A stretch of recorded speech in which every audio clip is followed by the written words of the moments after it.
9 o'clock, so it is time for us to call to order our November the 13th Committee of the Whole meeting, and I want to thank everyone for being here.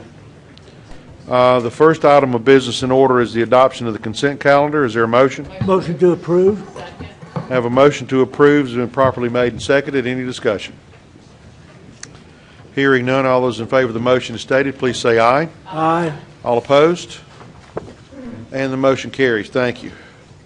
Our next item of business in order is the instructional policy of the agenda for today, which will be chaired by Mr. Suddeth. Mr. Suddeth, we do have one visitor. You have that information in front of you? No, sir. Okay. Would you pass this? I've got the person. Okay. I just don't have the Okay, direction. we've got it. Okay. I'll turn it over to Mr. Suddeth at this time. Thank you, sir. Good morning. We do have one visitor to speak before us. And before they do, we need to have the instructions as to. I will be happy to handle that for you, sir. Thanks, sir.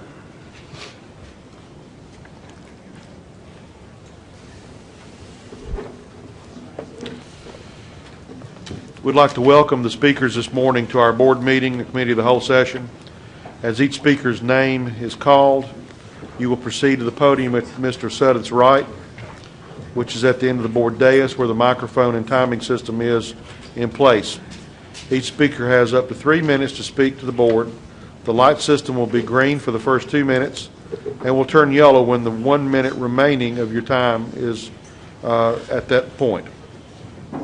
In keeping with policy KCA, abusive language and personal attacks aimed at students or staff members will not be permitted. All speakers are expected to behave in an orderly and respectful manner.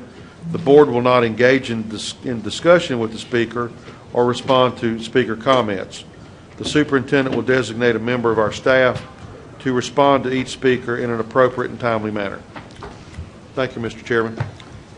Thank you. We have one speaker, Elizabeth Lindsay. If you come to the podium at my right.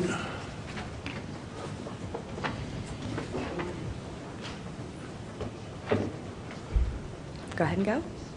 Good morning. I'm not a public speaker, so please forgive me. My name is Elizabeth Lindsay. I have a child that attends Slater Marietta Elementary School and another that attends Travelers Rest High School. I'm also the PTA Vice President for Travelers Rest High School. I'm here today with a petition signed by 1,878 parents, teachers, and faculty to ask for a change in the policy regarding bed bugs and head lice. On October 18th, bed bugs were found in the lunchroom and on one of the classrooms at Slater Marietta. Parents weren't notified. They were found again on October 26th in a different classroom with 2 other students. At that point, I met with Mr. Champlin, the principal, and Brian Sherman, the district ombudsman. I begged they notify parents. Mr. Champlin called me the next day to inform me the decision was left up to him, and he had decided to not notify parents. Since then, they have been found in 3 other classrooms, including a kindergarten classroom just this morning. I'm aware that our school may be an exception since protocols haven't been followed. After Mr. Champlin told me he would not be informing parents, I shared all the info I had on social media to let other parents in our school be aware of it. A number of parents reached out to me saying their child had bites, but they didn't know where they had come from. Bed bugs are a very expensive pest to get rid of, an expense a lot of parents and people can't afford. If the parents of SMAS had been given a heads up weeks ago, they would have been able to be proactive about safeguarding their children's and homes. A very large number of parents also contacted me about their child having head lice numerous times this year. I understand that the policy has been changed to not check every child's head in the classroom when one child has it because it's not considered a health risk. But it is a mental health risk. When our children are distracted in class because their heads itch, they're certainly not getting the full lesson they are being taught. It is also a nightmare to treat head lice multiple times for both the kids and the parents, all because there are still kids in the classroom who haven't been treated yet. Teachers are also at risk of both of these situations. Mr. Sherman told me that bed bugs and head lice are rampant in our schools right now, and I can't help but believe it's because we aren't notifying parents anymore. We are asking for all children to be checked when head lice is found and for the parents of that classroom to be notified. We are also asking that parents be notified when bed bugs are found in classrooms or common areas. Lice and bed bugs are not only a nuisance, but a public health matter as well. Proper notification of these will allow the parents to care for the issue at home and eliminate spreading in schools. We are not asking who has the lice.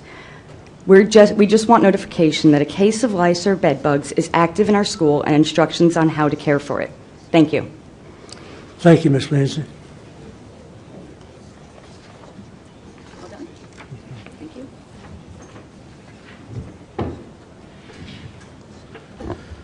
We now come to item 2.02, our school report cards. An update on that. I'll turn it over to Dr. Oyster. Thank you, Mr. Sudduth. Good morning. You may or may not have had the opportunity to see the email that we sent out to you within the last hour. Late yesterday afternoon, the state superintendent announced that the report card release would be delayed until November the 27th because of inaccuracies in the data file for the student survey, which serves as the indicator for the school quality section of the report card. And Ms. Bimmerman went on to say that these inaccuracies cannot be remedied in time for the scheduled release. The decision to postpone the release of the report cards is not one that I make lightly, but is in the best interest of preserving the integrity and transparency of our accountability system. I'm sorry I said November the 27th. Been tentatively set, the next release, tentatively set for Thursday, November the 29th. In the monthly superintendent's meeting at the beginning of this month, in her presentation to us then, Ms. Spearman indicated that they would likely leave off information on the report card if they determined there were inaccuracies that could not be corrected in time. I believe that this is an area where they cannot simply leave this information off, hence the delay as opposed to providing the report card without the information. Some of this, I hope, will make a little more sense in a few minutes as Dr. McCrary goes through the report card. The report cards are I'll share my opinion with you, unnecessarily complicated. And I believe when you unnecessarily complicate things, that it makes it something that is less useful to the intended audience, which would be parents in the community, rather than more useful. A little bit of background with that, the various groups in the state, the various associations, including the superintendent's group and including some of the principal groups, have as groups and individuals expressed concern about certain aspects of the report card. You may recall that we participated, or I did as a part of the superintendent's group, working with the State Department and the EOC to propose a particular report card framework that was fairly dramatically altered by the EOC when it adopted the final version. They did include some of the recommendations. So there are concerns with the format and the information included in the report card and how the inclusion of some of that makes things, I believe, less clear to people rather than more clear. And I think as Dr. McCrary goes through his presentation and makes the specifics sort of come to life, so to speak, I think you will see some of those same concerns.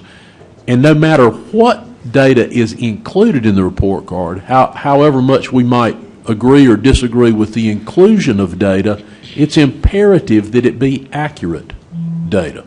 So we're very much appreciative of the state superintendent's decision not to release an inaccurate report card, but we're also extremely concerned with, even when data may be corrected, the degree with which the report card accurately reflects what's taking place in schools.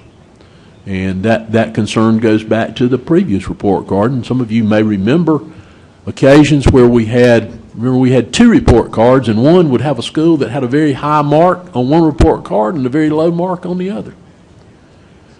Now, while we do not have 2 report cards, I think that you may see some internal inconsistencies, perhaps, that may rival that. And then our greatest concern is, and several people refer to this as a zero-sum game, but the report cards have been structured that only a certain percentage of schools can be excellent, and a certain percentage of schools must be, my term, not theirs, failing. It is established to a degree along a normal distribution or a bell curve, as opposed to, well, here's the criteria. If everyone meets it, everyone is good. If everyone reaches this level, everyone's average. No, there must be, in the structure, I believe Jason is correct to say, there must be winners and losers. That's correct. So, having said that as in way of introduction, if you'd share with us the specifics of that I've referenced. Thank you. Thank you, sir. Good morning. Morning. The last point I'll make today, and the first point, is this is a very complex system. And so it's very difficult to talk about. I have a 3-ring binder here that's filled with detailed information. And so you may have questions of me, and I may have to reference this, because I've sat and listened to the State Department of Education and the EOC representatives in tandem discuss their system, our system now, and after 2 hours, people seem more confused. And I've heard the same happen with superintendents, and the same happen with educators and others who have this information presented to them. So it's a very complex system, and I like it to a Rube Goldberg experiment, if you're familiar. It's complexity for the point of being complex. And so I'm prepared to work through the details that you might have.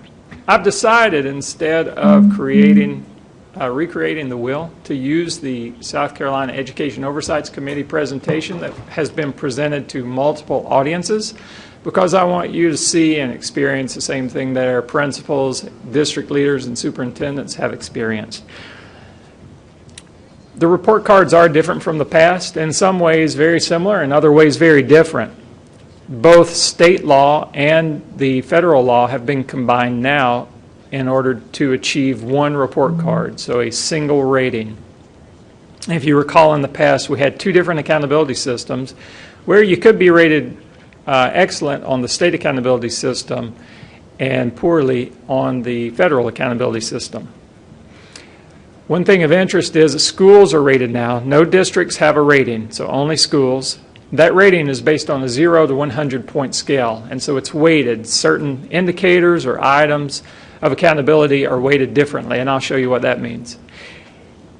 In addition to a school receiving 1 overall rating, which they will receive, a school from elementary, middle, and high school will receive multiple indicator ratings. So you have a mix of sub-ratings and an overall rating. And by state law, we call these ratings either on a scale of unsatisfactory to excellent. And I'll also describe what the definitions of each of those are. Report cards are now online. There is no requirement for a paper report card to be released to the community, and so we have a responsibility to make that available on our websites, which we plan to do, and direct them. We can also direct them to the state's website. And there are also other data that are required by law, such as the NAEP results. And so we have those as state laws. We also have the federal law, which includes, like in times past, we must report on the progress or the achievement of students in ELA and mathematics. We also, new this time around, have to have a substantial or a significant weighting directed towards English language proficiency progress. So that's brand new. Every state in the United States has to have an EL indicator, English language proficiency indicator. Graduation rate is required. That's reported the same as in times past. Academic progress is left to the state's discretion.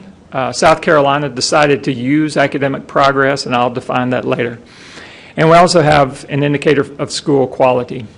And on each of these indicators and the overall rating, we'll have student subgroup performance reported. And so here you see the required indicators for each elementary, middle, and high school level. What we said a little bit earlier is that these accountability measures have to be applicable to all schools. One federal requirement for all states to meet in their ESSA application is that you have to have variance across schools. So when we talk about the bell curve in a moment, that was a federal requirement that we distinguish between our high-performing schools and low-performing schools. And so while we disagree with the bell curve in general, because there should be a criteria or a standard which all schools could reach toward and meet, the federal guidelines, federal requirements did not allow for that meaningful or allow for differentiation based on a criterion, but rather on a percentage. This is our South Carolina plan, which all schools will be rated on. There are 4 different matrix. So there's an elementary and middle school matrix, and the points elementary and middle school receives is based on whether they have an English language subgroup. An English language subgroup is composed of 20 English language proficient students. So if they do not have, so an elementary school that does not have an ELL subgroup, they will receive 40 points based on academic achievement. That's their ELA and math achievement combined. 10 points for preparing for success, 40 points for student progress, and I'll talk about this in a minute. 20 points will come from all students' progress, 20 points will come from the bottom 20%. So the bottom 20% for progress is going to count twice. It will count in the all students, it will count again in the bottom 20%. So we're double counting students there. 10 points for school quality. And so if you add all those weighted points up, that's a potential maximum 100 points for elementary or middle school without an ELL subgroup.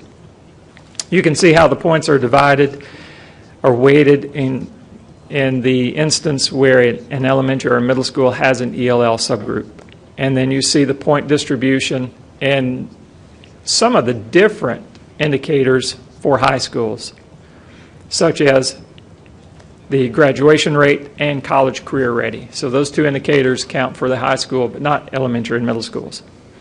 Again, all of these points, regardless of whether you have an EL subgroup or not, are arranged from a 0 to 100 point scale. So these ratings, like I said, defined by law, must go from unsatisfactory, or range from unsatisfactory to excellent. And as you can see, average means that the school performance meets the criteria to ensure that all students meet the profile of the South Carolina graduate.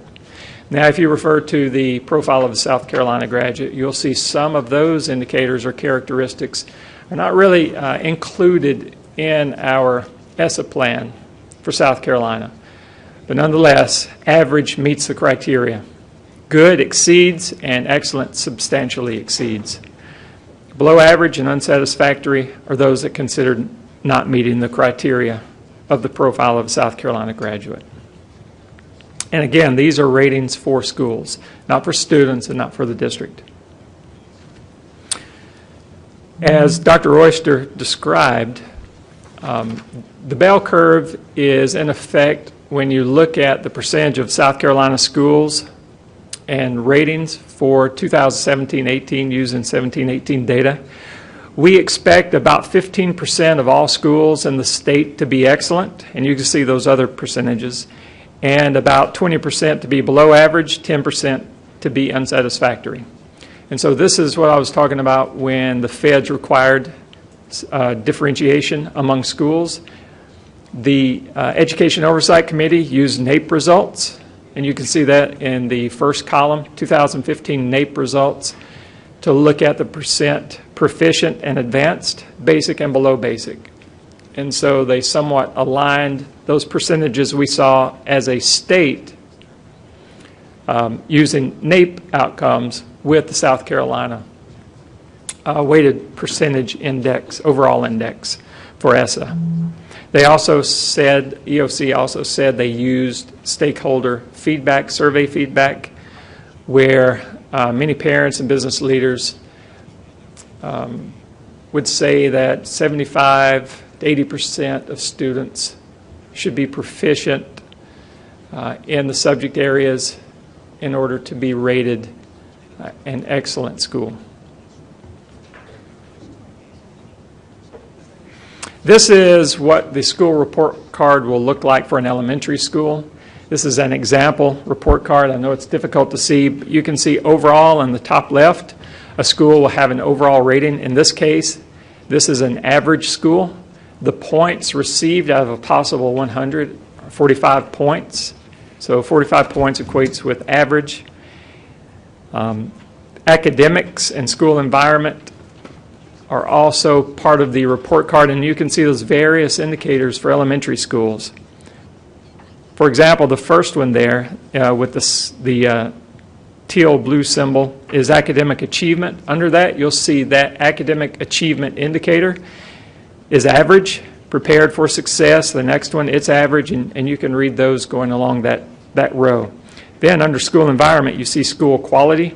That one shows below average.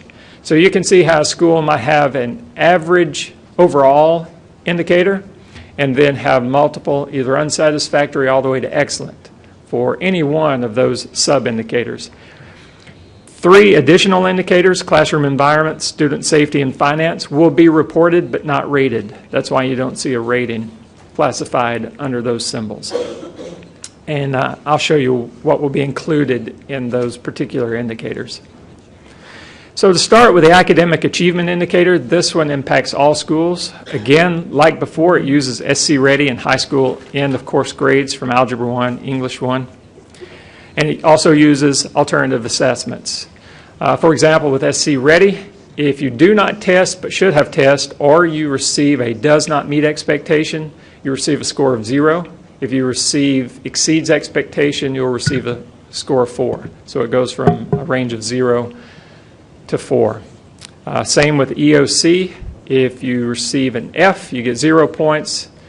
If you have a D, you get 1 point, C 2 points, etc. So you get points based on your score for EOC and for SC Ready, ELA, and mathematics.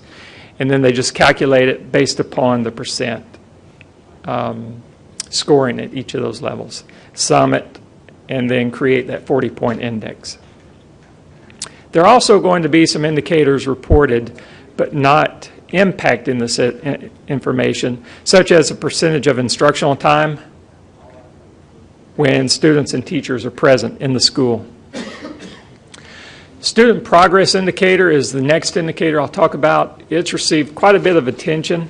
It uses an EVOS protocol to determine progress. This one's probably the most difficult to explain simply because SAS, which is the company who developed this methodology, uses a somewhat proprietary calculation.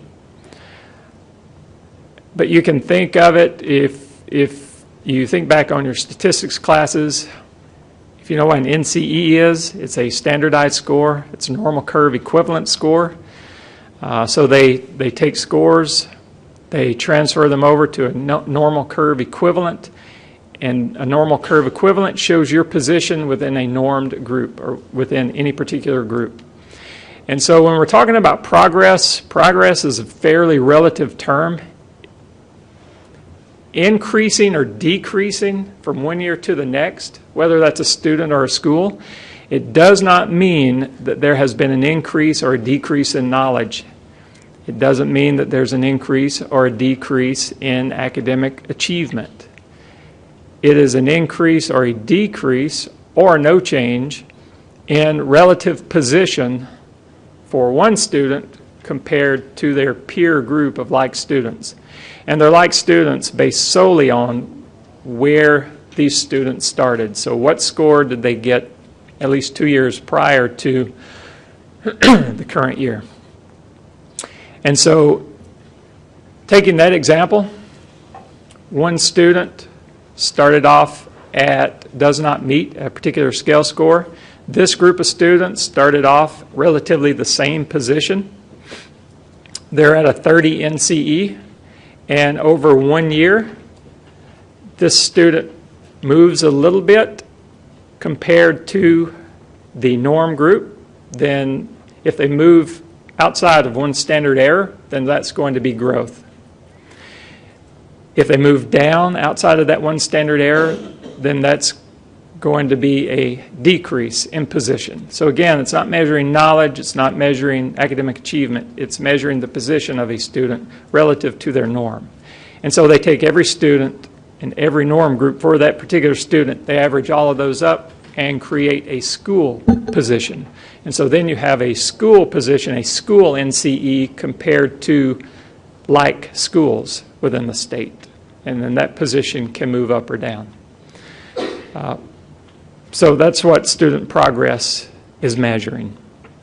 And like I said before, we're going to have two progress. We'll have two weightings for progress. One will include all students in the school, and the other weighting will include the bottom 20%. And so that's going to be a ranking of all students. They'll take the bottom 20%, and then they'll look at their growth, and that'll count 17.5% or 20%, depending on whether there's an ELA subgroup in the school. So again, our principals know that certain students, those in the bottom 20%, for each school, it's not the bottom 20% in the state, it will be the bottom 20% from Augusta Circle to the bottom 20% at Tanglewood. So every school will have a bottom 20%. Those will be the students who will count twice. The Preparing for Success indicator looks at how a student in the school performs in science and social studies. This is an indicator that we used in No Child Left Behind as well. It's looking at elementary and middle school test scores on SC Ready in 4th, 6th, and 8th grade for science, and on PASS 5th and 7th grade. Remember, they did reduce testing across these two subject areas. And in high school, we're looking at biology and U.S. history and Constitution. There'll also be some indicators reported, or some data reported, like the number and percentage of students entering kindergarten ready to learn. And I'll talk more about that indicator a little bit later. Also, the percentage of second graders on track for third grade success in reading and math will be reported. This particular statistic's interesting because every district in the state got to choose their methodology for determining the percentage of second graders on track for third grade. So some used MAP scores, some used STAR tests, some used scientific calculations and algorithms, and some used percentages that received, for the district, received a certain MAP score, transferred that back to individual school scores, and then looked at the percent across each of those schools to report second graders on track. And then we'll also see the percentage of students passing the civics test. Again, all of these will be reported, but none of them impact the Preparing for Success indicator. Typically, I'll go back a second. Typically, those who are taking the civics test take that test at the end of the Econ and Government course. So the College and Career Ready indicator, this impacts high schools only. We should receive the percentage of students who are college ready, the percentage of students who are career ready, and the percentage of students who are both college and career ready. This is a trend that many states have already moved to. I think this is a good place for South Carolina to be as well. But to be college ready, a student must meet any one of the following. That's ACT, SAT, AP, IB outcome, which you see there, or they can complete 6 and pass 6 credit hours in dual enrollment with a C or higher. To be career ready, you can see those requirements. They have to meet any one of the following: to receive a national or state industry credential as a completer, to earn silver or higher on WIN, to earn a 31 or higher on ASFAB, or to complete a state-approved work-based learning program. There's also going to be indicators reported, but it doesn't impact this overall college career ready indicator, such as participation rates for AP, college applications completed, college enrollment, life and Palmetto fellowships, along with those others listed there. English language learners progress is new to South Carolina, but this is a federal requirement. The feds require that a significant percentage or a significant weighting of the overall indicator and of the report cards include ELL progress. So an ELL subgroup will be anyone that includes those who have and have not achieved proficiency on the ELL test and who have waivers from service. Those are the ones who qualify for service, but the parent has waived that service. This is using a screener. To get into the weeds a little bit, with Access, a student must perform by the end of 5 years or sooner. They must achieve a 4.4 on the Access test. And they also must have a 4.0 or higher on all of those subtests on Access. The graduation rate is just like in times past. It includes the percentage of students who enter high school in the 9th grade who graduated in at least 4 years.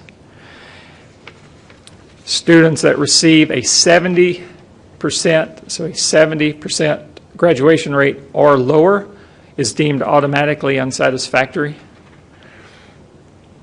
This indicator also includes, it doesn't impact, but it includes, for reporting purposes, dropout rates and dropout recovery rates. School quality is an additional indicator that impacts all schools. We use the Advanced Ed Student Engagement Survey that surveys students in grades 3 through 12. It included the students who were enrolled on the 90th day and were enrolled through the last day of the survey date, which was May 18th. There'll be many other indicators reported, such as student retention rates, wireless access rates, chronic absenteeism, which is any student who misses 15 days or more. At the college level, at the high school level, you can see that it also includes available career and technology education courses, along with those that I just mentioned. To look at school quality, this is the indicator really behind the postponement of the report card to November 29th. You can see, because of the rollout of the student engagement survey, 47 schools across the state had 0 students complete the survey. 54 schools across the state had fewer than 20 students. So the information came out towards the end of the school year when testing was occurring. It was unclear how the results would be used. There was also no participation information.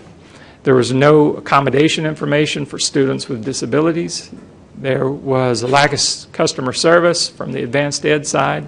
And I'll get into that a little bit later on, but it was a very poor rollout. Currently, the state has a 5-year contract with Advanced Ed, and we're unsure at this time if they're going to remain in contract for the next 4 years or seek another vendor. Part of the conundrum for the postponement not only was the information sent to the State Department by Advanced Ed incorrect on 2 different occasions, but for those schools that had 0 participation rate, or a very low participation rate, we'll say, there was a school that had 3 students participate The indicator measures the percent of students committed or engaged in the school. Well, all three of those students were committed, and so they had 100% of students committed, but they only had 3 students participate in this large school. So how does the State Department count that? So the State Department wanted to include participation rates. Well, they didn't do that on the front end. Again, the rollout was poor, and you can see what kinds of problems this caused the state, and also would cause many schools who did the right thing by surveying all of their students. And so we're still unclear this time exactly how this is going to look. The state's changed it quite a bit, but as of right now, if you have between an 81% and 100% participation rate, you'll be given credit for that. If you have 80% or less, then they'll use a different scale to rate you. Nonetheless, this particular indicator will include participation rate, but it's also going to include weightings for the percent committed. And percent committed show up in 3 different domains. It's cognitive, behavioral, and emotional. One difficulty we have is we don't have the raw data from Advanced Ed. We haven't yet been given that information, and so we can't calculate to see if what we believe our students, the number participated, is the actual number that Advanced Ed is showing. We also can't go back and determine if the state's calculation matches ours because we don't have the data to do that. So we are expecting the state to provide us with the raw data files for each of these that we don't have, so that we can go back and calculate for each of our schools to ensure accuracies. Classroom environment is an indicator that's reported, but it's not part of the overall indicator, and it's not a sub-indicator that's going to count for accountability. This is information that the EOC says will help parents and others to understand about the teaching force. And so you can see it's not measured, but they are going to report student-teacher ratios, number of teachers in the school, teacher attendance, vacancies, salary, advanced degrees, and those returning from the prior year. So this one's going to be focused on teachers. We have another one called student safety. Again, this one's reported only. It's not measured. This is information coming from the Office of Civil Rights, 15-16 school year. This one's caused a lot of concern because there were many inaccuracies. We didn't find inaccuracies in our data, but many districts across the state did report inaccuracies with their school data. One elementary school, for example, showed a murder. That school did not have a murder. And so it's important to get this information correct and accurate. And so currently the state has pulled this information from the embargoed site, and it's undetermined whether or not and how they'll use this information on the 29th. I'll also give you an example here. Again, I know it's difficult to see, but you'll be able to read those on your individual device. That shows all of the student safety indicators from OCR that's going to be reported, like aggravated assault, drug violence, vandalism, sex offenses, vehicle theft, homicide. So the difficulty we had in reporting this and with OCR is, if you look at IMS, the Incident Management System within PowerSchool, the state's own system, their codes and how they define and label all of these incidences rarely match with OCR's codes and definitions. And so each district then has to take this information from OCR, which is very detailed. They have to go to the state codes and select and choose and make decisions about what will be included and won't be included. And in some cases that may make that indicator look less well or better than other districts, because every district then has to create their own definition. And so that's a concern that we have. Financial information is also going to be reported but not measured. Per pupil expenditures, expenditures for instruction, for teacher salaries. The average teacher salary, again, will be reported here, and the poverty index. So some of the concerns I've talked about, and I'll mention again, is how we set, the state set, and the OCR, the overall school rating. The OC set the initial percentage of schools based on a survey of stakeholders, and they used the NAEP indicators. The EOC, they were bound by a federal requirement which said you must discriminate from your good schools to those who are performing less well. And so this is the rating that, or the basis on which they assigned that bell curve or those percentages within each classification. And from the from the EOC representative, I have heard that they hope that the percentages for those schools at the bottom will increase. And as we've said before, hope is a fairly poor strategy. Reporting, I mentioned this earlier, this is reporting, but it's not going to be part of any measure, and that's the reporting of the kindergarten readiness assessment. Across the state, if you ask someone, and Karen Andrews, Dr. Andrews is the expert on this, if you ask her or if you ask anyone in a similar position across the state, the KRA reflects the home environment. Kindergarten students take this test within the first 45 days of kindergarten. In many instances, there has been no instruction, especially if you take it within the first week or two. So then you have to determine, what are we measuring? You're really measuring the home environment. So you have that piece, and then separately, what we do know is this is a very subjective test. It's not objective. The teacher goes through and identifies certain degrees or levels on this test of readiness. And what we have found is that schools, some schools in the Midlands across the I-95 corridor perform much better than schools who traditionally have very high performance in the state. And so you're left with questions about, well, if your KRA outcomes are at this level, but your SC Ready scores, EOC graduation rates down here, then subjectively it calls into question how teachers are rating the KRA. So we think it has very little reliability. There are no inter-rater reliability studies for this assessment used across South Carolina.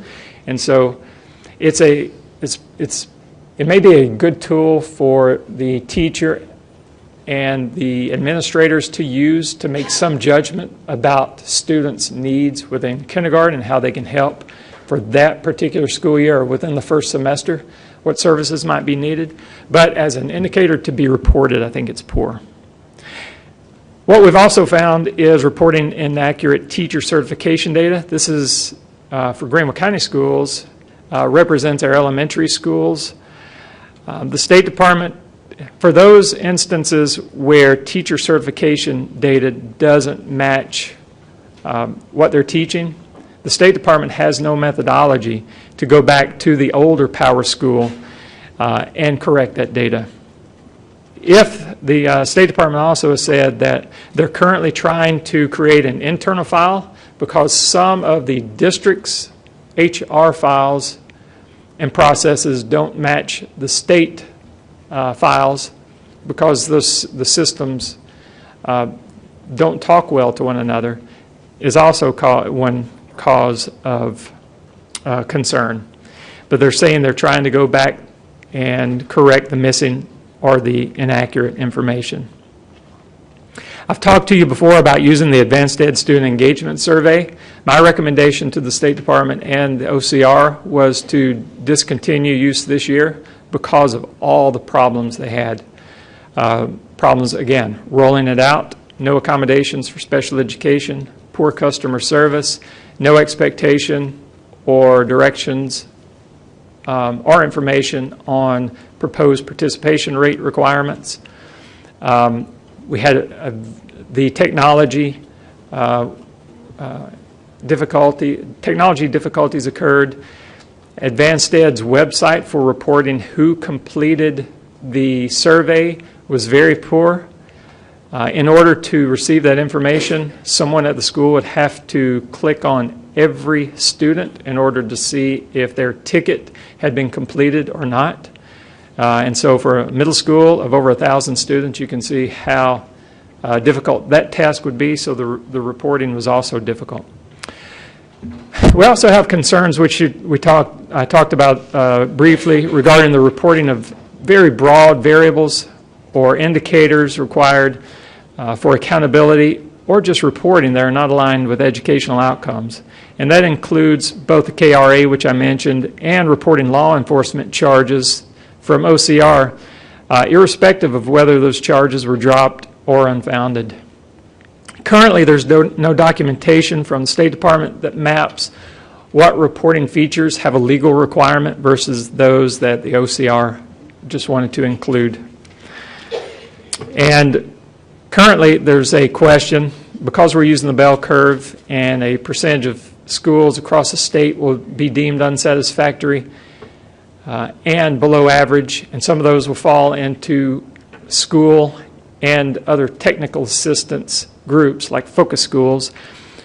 There's really a big question about whether South Carolina got accountability right and what direct or indirect impacts this accountability system is going to have on other factors like teacher retention and recruitment, economic viability, and student experiences and outcomes. If you remember No Child Left Behind, where 100% of students had to be proficient within a specific timeline, and South Carolina had one of the most rigorous assessments in the country, that did not fare well for both our economic viability and recruitment.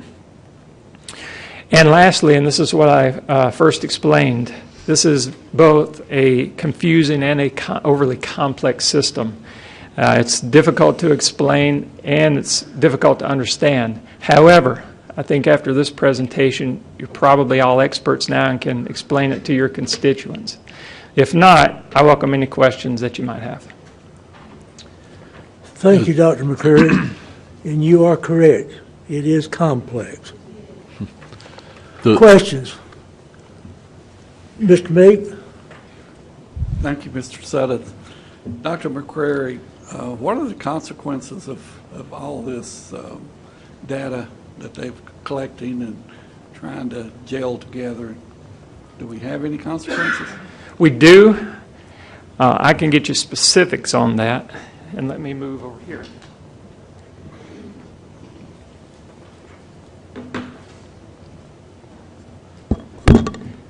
Like before, schools will be... Hang on a minute, Jason. There we go.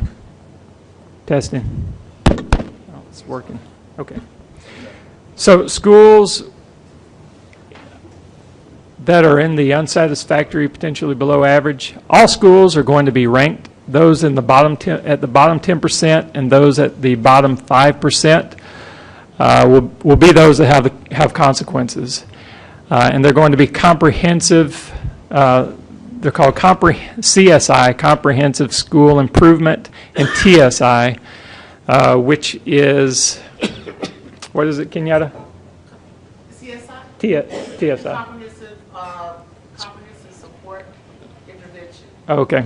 So they'll be identified as either a CSI or a focus group or a focus school or a targeted support and intervention school, which is a TSI. And for priority schools, that's going to include Title I and non-Title I schools. Again, it's just going to be a simple ranking of all of the point index, that overall index. Once they rank, the bottom 10%, regardless of whether they're Title I or not, will be priority schools. Focus schools will be only Title I schools. That's going to include low-performing subgroup focus schools, which is the bottom 5% of Title I schools that have a low-performing subgroup. And then the bottom 10% of Title I schools, and I'll share this information with you. The bottom 10% of Title I schools, they're called they will be the consistently underperforming subgroup. So they have to go through 2 cycles of underperforming to be a consistently underperforming subgroup. And then Outside of priority schools, that's both the Title I and non-Title I bottom 10%, there's something called the comprehensive support and improvement schools. Those will be, again, the Title I bottom 5% schools that move from low-performing subgroup to chronically low-performing. So are they going to give help, or are they going They to will. require us to do that? Or Some of these schools, like the priority schools, will get state assistance. The targeted support and improvement schools, the focus schools, will also get federal assistance, and the comprehensive support and improvement schools will get both state and federal assistance. okay, what kind of strings are tied to the assistance they're going to give us? The strings that are tied, there's exit criteria for each of these. The exit criteria include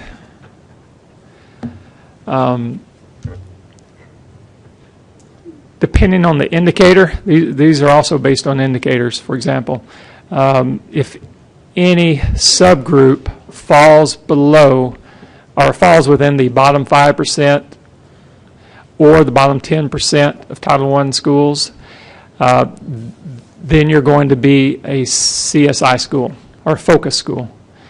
You have an abbreviated cycle from 2018 to 2020. At 2020, so you're going to be a focus school for those 2 years.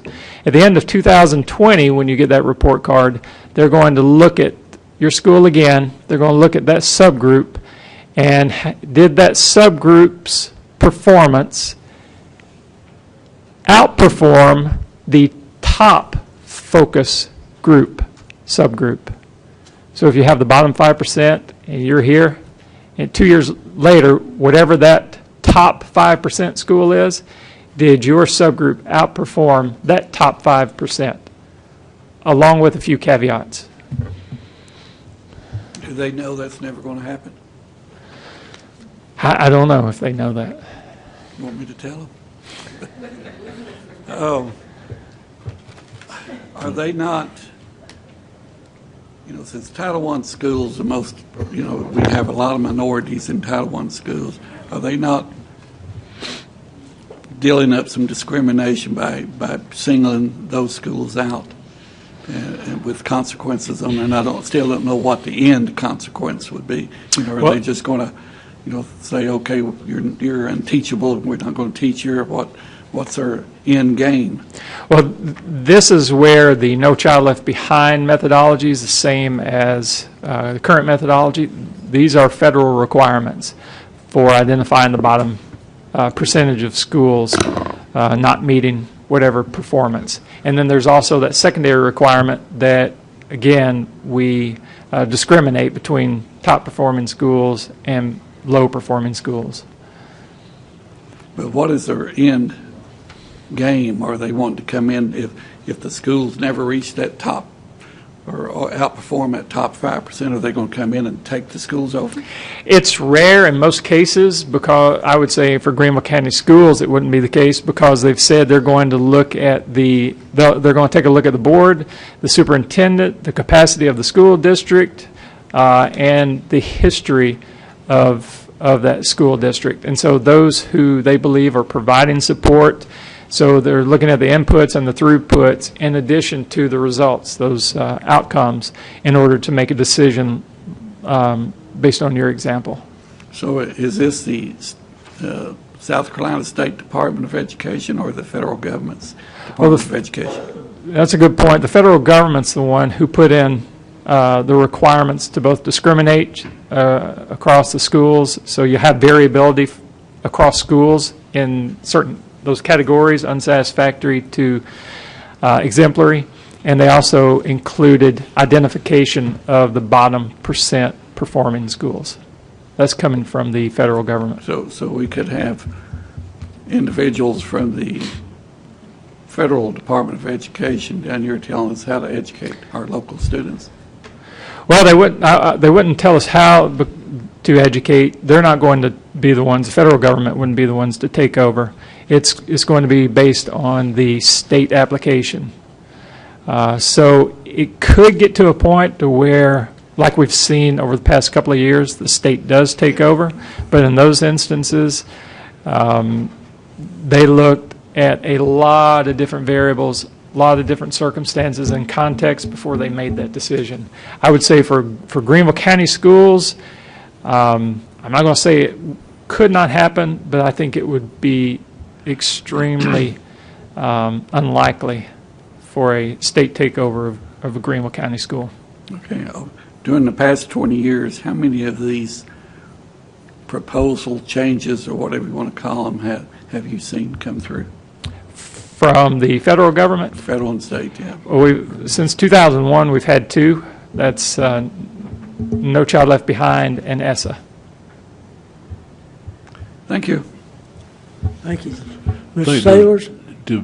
To follow up on Mr. Meek's question, there was a state report card, but didn't have those sanctions in it that goes back to 98, 99. Yep. So Yes, sir. we're on like the third or fourth iteration. And while it would be, I think, very unlikely that there would be intervention in the form of a federal employee appearing somewhere, I think the intervention would be through the state carrying out the directives of the federal statute, which Yes, is sir. kind of the model of Title I.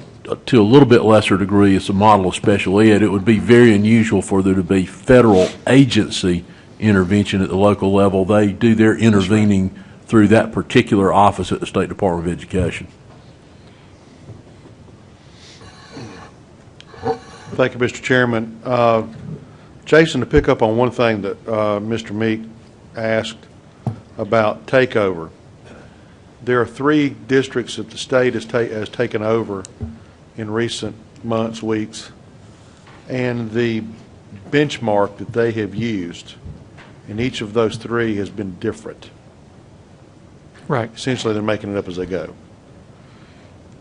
In this plan, is the State Department suggesting they're going to narrow, streamline, or come up with a common denominator for what it takes to become a takeover district or takeover location?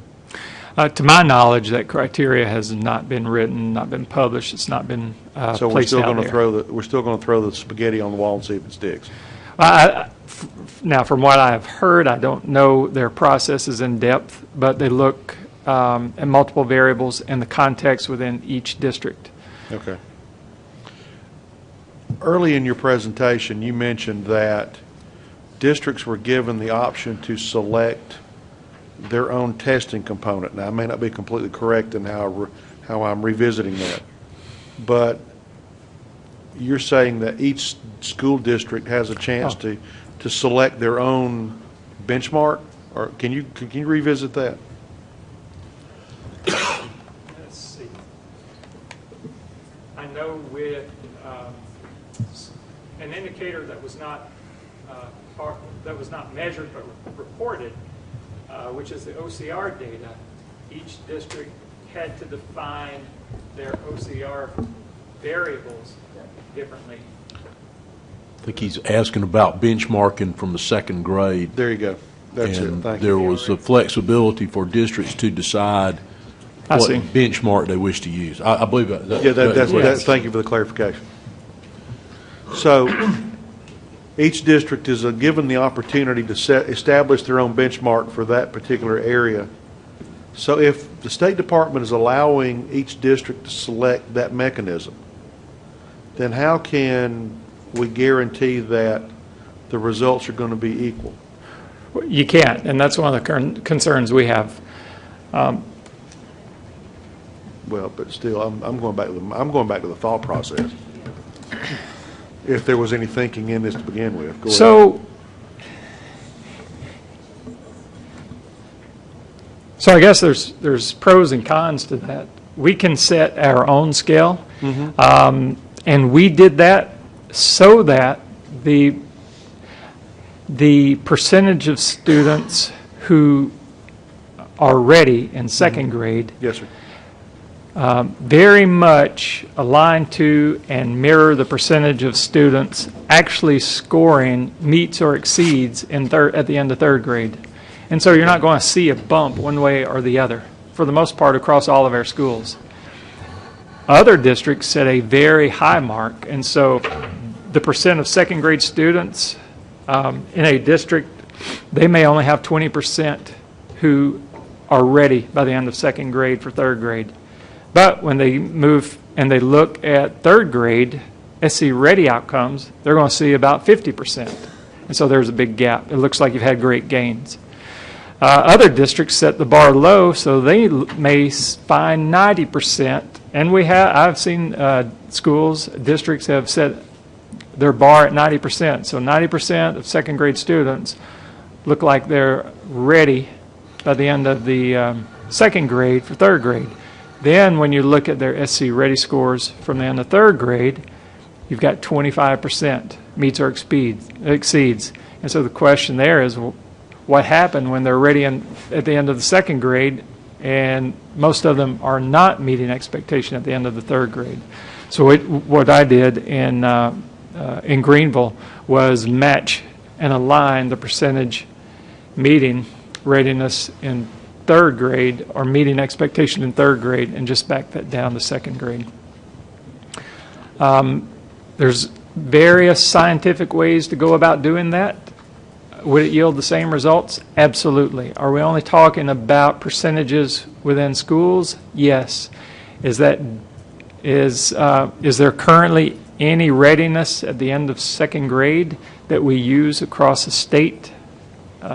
No. Multiple districts use multiple indicators. And so back to your question, there is no cross-district validity, or in this case it's going to be reliability on the measures that one district uses compared to a measure another district uses. So those percentages can look wildly and will look vastly different, but they cannot be compared across districts. And I think I know the answer to this next question, but I'm going to ask it anyway. Considering the fact that we have all heard from a number of superintendents in our conversations over the last several months and weeks, some of us on this board have interacted with our counterparts in other districts, and the same anxiety and concerns that we're sharing today are border to border. Realizing that that is the case, I guess it's a safe assumption that the State Department's not really going to admit that this is the wrong direction and stop and rebuild it, are they? They're going to continue to go forward. Well, the State Department's carrying out the EOC's directive. The Okay, EOC, but to answer your question, directing it towards the EOC, and Dr. Royster Well, to me, they're may one know and the more. same. I And to me, understand. they're complicit in the same stuff. Who designs it and who delivers it is irrelevant, because at the end of the day, they're both holding hands as they jump off the cliff together.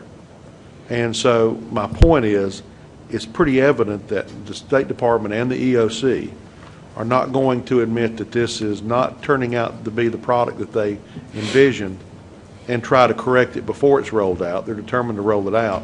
So I guess we've now got an administrative issue equal to a legislative issue called Act 388, where we know it's not going to work, but nobody's got the courage to sit there and go, gee, this isn't going to work. Can we do something different? And you haven't heard any of that. I know the EOC has formed a task force for accountability. They're not, to my knowledge, they're likely not going to change any indicators or any methodology this year, but they're looking at change for the future. Okay. If you go back and look at the original design of this, going back maybe about 2 years, I referenced it, I think, in my introductory comments. There was a group, superintendents, that worked with representatives from the State Department and representatives from the EOC, and helped to put together an accountability system, a draft. And I would say that I believe some of the better parts of that draft are some of the better parts of what show up in this, like the measures of success at the high school level, students getting industry certifications, some things like that. Many of the other parts, though, were left out. And what we found during that process was while we were in there working, I believe, together on this, or what we believed to be at the time together, the EOC out here on its own was designing their own accountability system, which may or may not have included any of those components. And they presented it to the EOC for its approval. Now, we were able to successfully, a number of groups, successfully, I guess, lobby the EOC to delay some of that, to change some of it, but we were most unsuccessful in getting them to change a lot of it. So now we have the probably the worst possible congruence of events.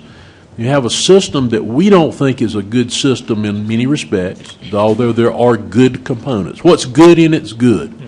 To kind of maybe think back to how Yogi Berra might look at it. What's good's good in it, and what's bad's bad. But it's at best a flawed system.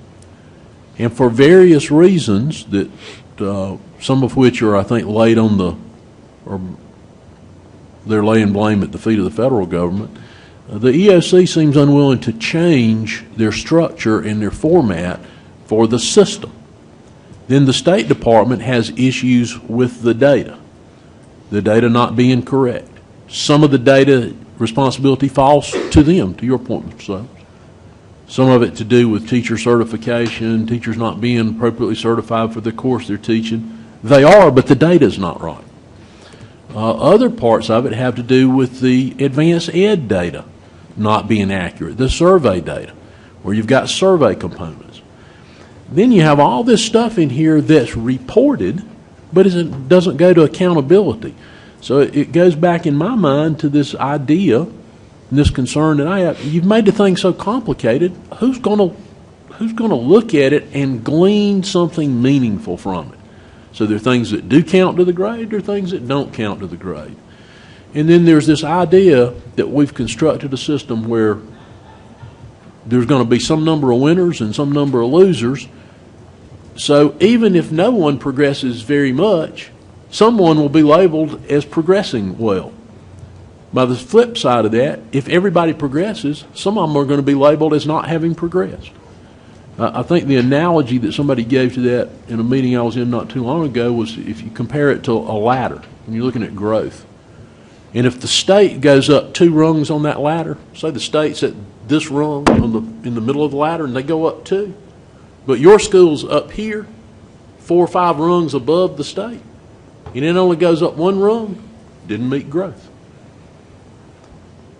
Now, if you're already this high up the ladder, harder to climb a little bit further, and it's certainly harder to move 2 rungs when the state moves 2 rungs. If perhaps you're only 1 rung from the top, there's no way you can move 2 rungs. So there are some very basic flaws in this system that to me then run counter to the intent if the intent is to better inform families and constituents as to the quality of the schools in your school district. I have probably more questions than I have answers. But this is where we are at this point. And like I said, fortunately, they've at least delayed it until the 29th. There are, I don't recall them, Pam may recall that, there is a state statute that requires release of the state report card by some particular date, Pam, and Jason, there is a federal requirement to issue ratings by some particular day. Do you recall those dates? November 15th is state law. Okay. What about the federal requirement? Is there a hard and fast date? Not that I know of for the feds. Okay. Thank you, Mr. Chairman. Mrs. Wells, do you have a question? Mr. Lewis. Thank you, Mr. Chairman. Just a few questions. I mean, some of this I think is difficult for me to process because we don't have the scores yet for the schools, and so for me, I have what I assume are specific questions about specific schools. So I'm hoping that we're going to have a chance once those scores are released to the public to maybe do this conversation again, where we could actually talk about a specific school's score. But in the abstract, I have a couple of questions, if we could. So one is this idea that we've put a lot of emphasis on student surveys in the school quality section. So is that a new survey, or was that a survey that was done in the past and now we're just reusing it for a different purpose? No, we, as a state, we've never used this survey. The state still requires the school report card surveys to students, parents, and teachers. Those are used only for reporting.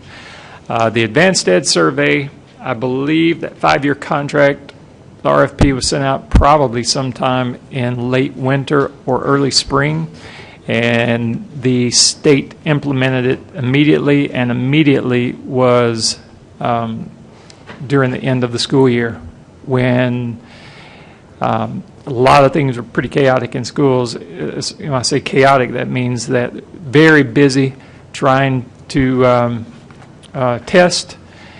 Of course, the pressure's on testing. They're going through making sure that all of the curriculum prior to the test is completed. So a lot's going on in the school in May. The State Department of Education, they pushed out the survey, and again, like I said, many districts, some of our schools even had some technical issues with the site. There was no pilot time to see if the Advanced Ed system could handle so many students hitting it at one time. So from time to time, there were technology issues. The reporting system they had, in my opinion, was just terrible, because I couldn't determine how many students in a particular school had completed the survey or not. And like I said, each principal had to go through every student, click on each student to see if their ticket had been submitted or completed, which is, in my opinion, a big human resource capacity issue. So the whole rollout was problematic. And again, there were no set expectations for how the information was going to be used, and there was no expectation or printed information regarding the participation rates would be counted. But it sounds like, I think I understood from your presentation, that if 3 students completed the survey, and those 3 students scored something incredibly high or incredibly low, then it was assumed that is 100% of the school's perspective, because we're only using the number of people who completed the survey, not percentage of the total population of the school. Is that correct? Well, in the beginning, so that was right, the conundrum the State Department was in. Since then, they have set participation rate indices, so it's based, if you have 3% or 3 students and that's less than 1%, you're basically going to get no points for participation. And then you will get, that's going to be factored into the percent. So if you have 100% that are committed, and so you'll get maximum points for that, you'll get no points for participation, and so overall they have a weighted index which they'll factor and assign a rating. So participation does count now. So we've added this survey, and to your Yes, point, sir. in a time that is incredibly busy and stressful in our schools, we've added the KRA, which I think your misgivings were very kind compared to mine. I mean, I have some real reservations about this test, and from a first steps perspective, I'm not sure that the information from the test tells us anything that's useful either to kindergarten teachers or to the preschools that they come from. And so I agree with you that it's very concerning that this assessment exists at all, but that it is on the report cards is really troubling for me. I think you're going to find, I know that our First Steps office will probably publicly take a position that we should not be testing kids in the first 3 weeks of kindergarten anyway. And we definitely shouldn't be taking teachers out of classroom time. I mean, what I understand is it's taking teachers an average of about an hour a student to assess kids. So in the first 6 weeks of school, when they most need to establish consistent routines, we're taking a teacher out 20 hours of the first 6 weeks of school to administer a test that they have told me they already know all this information about the kids. So it's not improving instruction. So I hear you, and we will hope that First Steps can help you with that. So now we know we have a survey that isn't incredibly useful that's been added to this. We have the KRA, which is, I would say, questionable if it's even harmful to these kids. Are there any other assessments or surveys, or I mean, I'm trying to get a handle on how much did we add to a school's plate in order to completely satisfy the EOC's expectation for more data. So are there more assessments, are there more tests, or more surveys, or is that pretty much what we've added with this? Well, when you talk about surveys and assessments, there are no additional. There are a lot more reporting components for schools and districts. And those, like I say, from all of these ratios, number of teachers in the school, attendance rate, salary, vacancies, anything that's reported that has not been reported in the past, someone has to report those. Typically, that falls either on the principal, or if we have those measures aggregated at the district level, because the schools have included it in Power School, then we can report on it. But regardless, typically someone at the school has to enter that data. Okay. So there's significantly number more reporting requirements, but those are pretty much all the additional testing or assessment requirements that That's right. that showed up as a part of the EOC. Can we go back to this question about this focus schools that are going to get assistance? So I want to understand. So we are not rating school districts. That's right. We are rating individual schools. Right. And so conceivably, a school could be in the bottom 10%, which means they would get assistance. In your mind, is that assistance something that's being offered or something that's being required? The assistance, if you're in the bottom 10% and or the bottom 5%, those constructs, then the requirements, they become directives. But at the highest level, I think the State Department, they're not going to be requiring a new plan like they did in the past. They're going to be looking at the state plan. They're going to be looking at and for what has happened, what's in the plan, and what's currently being done at the school. So they're going to use, thank goodness, the tools that are already in place, but they do have some expectations. So there's likely going to be, with the additional funds for assistance, professional development requirements, and other requirements that show they're meeting progress. So there is the opportunity then that the local school board, which is the governing authority of those schools, and the superintendent who the school board governs would have the flexibility to determine which of those assistances we want or don't want? For the technical assistance for the priority schools, they say that the schools may not receive additional funding due to the increased number of identified schools in the CSI. Well, CSI, so then that's that bottom 5%. So it depends on how many schools are within the bottom 5% of the CSI that needs assistance as to whether or not priority schools will receive assistance. If it's the case that priority schools do not receive any funding assistance, then those schools will have access to school improvement resources, professional learning offerings, and may be able to apply for special project funds. Okay. But if there are no funds, then no plans, no implementation, nothing has to be developed for those schools. They'll just be identified only. And Mr. Lewis, if I could add to that, we worked a good bit in Columbia when this first came out to talk to the State Department about what that would look like, particularly for schools. As you know, we have our own process for how we support our schools, which we have demonstrated success in that.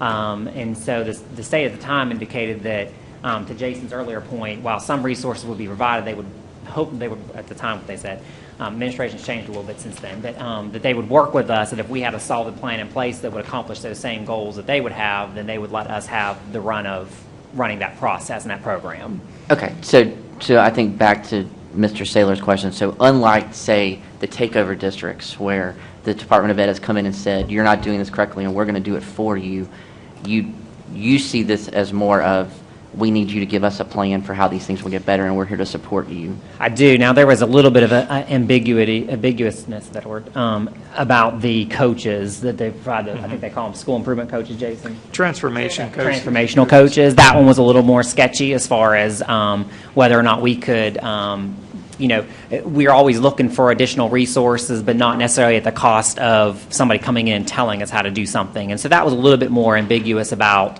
what that person's role would be and how much really autonomy would we have over that. But if I remember correctly, that was for the lowest identified schools That's for right. the transformational That's the coaches. bottom 5% of Title I schools, CSI schools.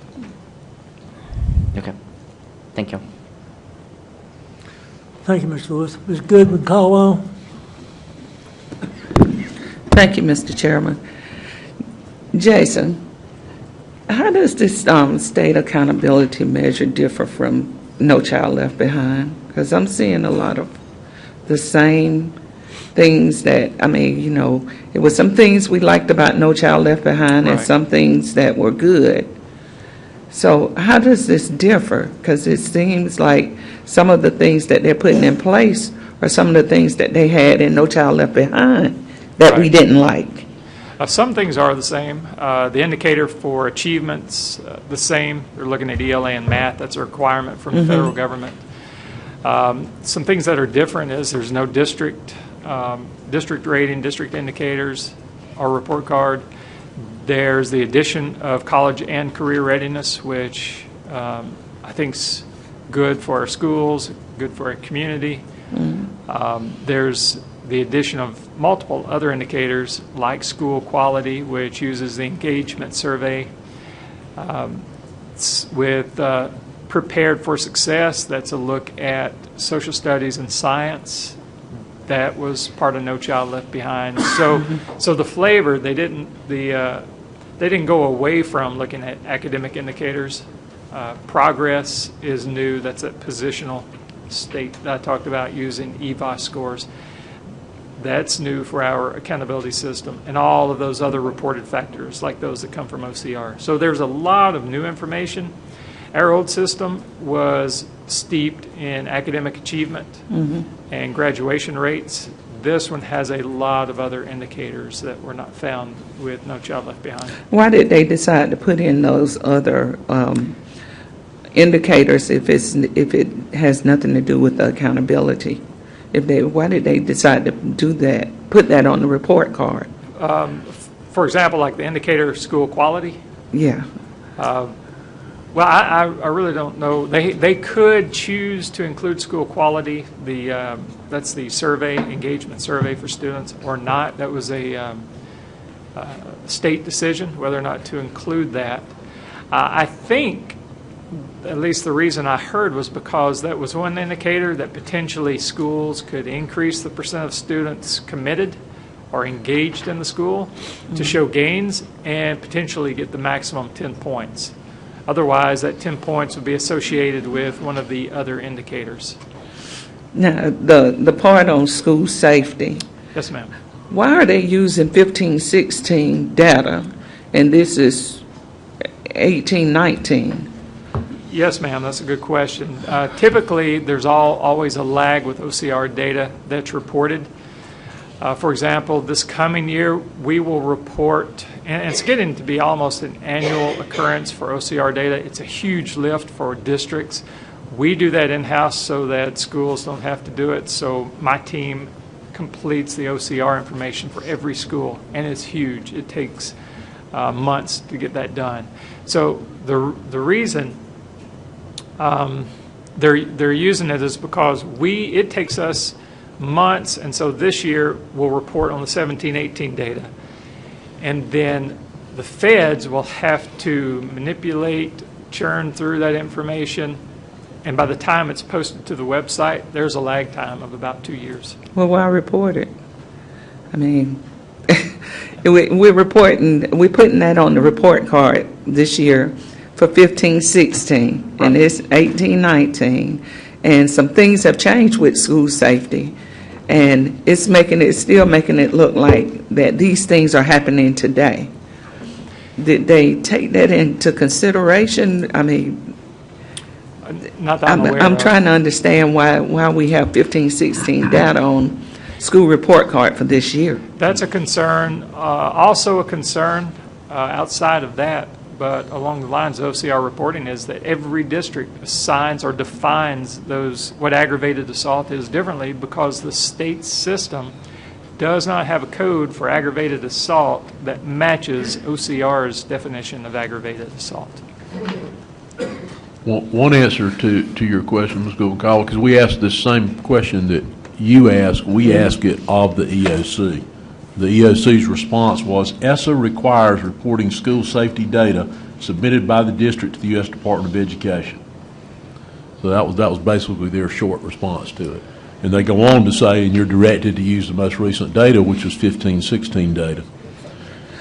We have an issue within the state where the state data doesn't match the federal data.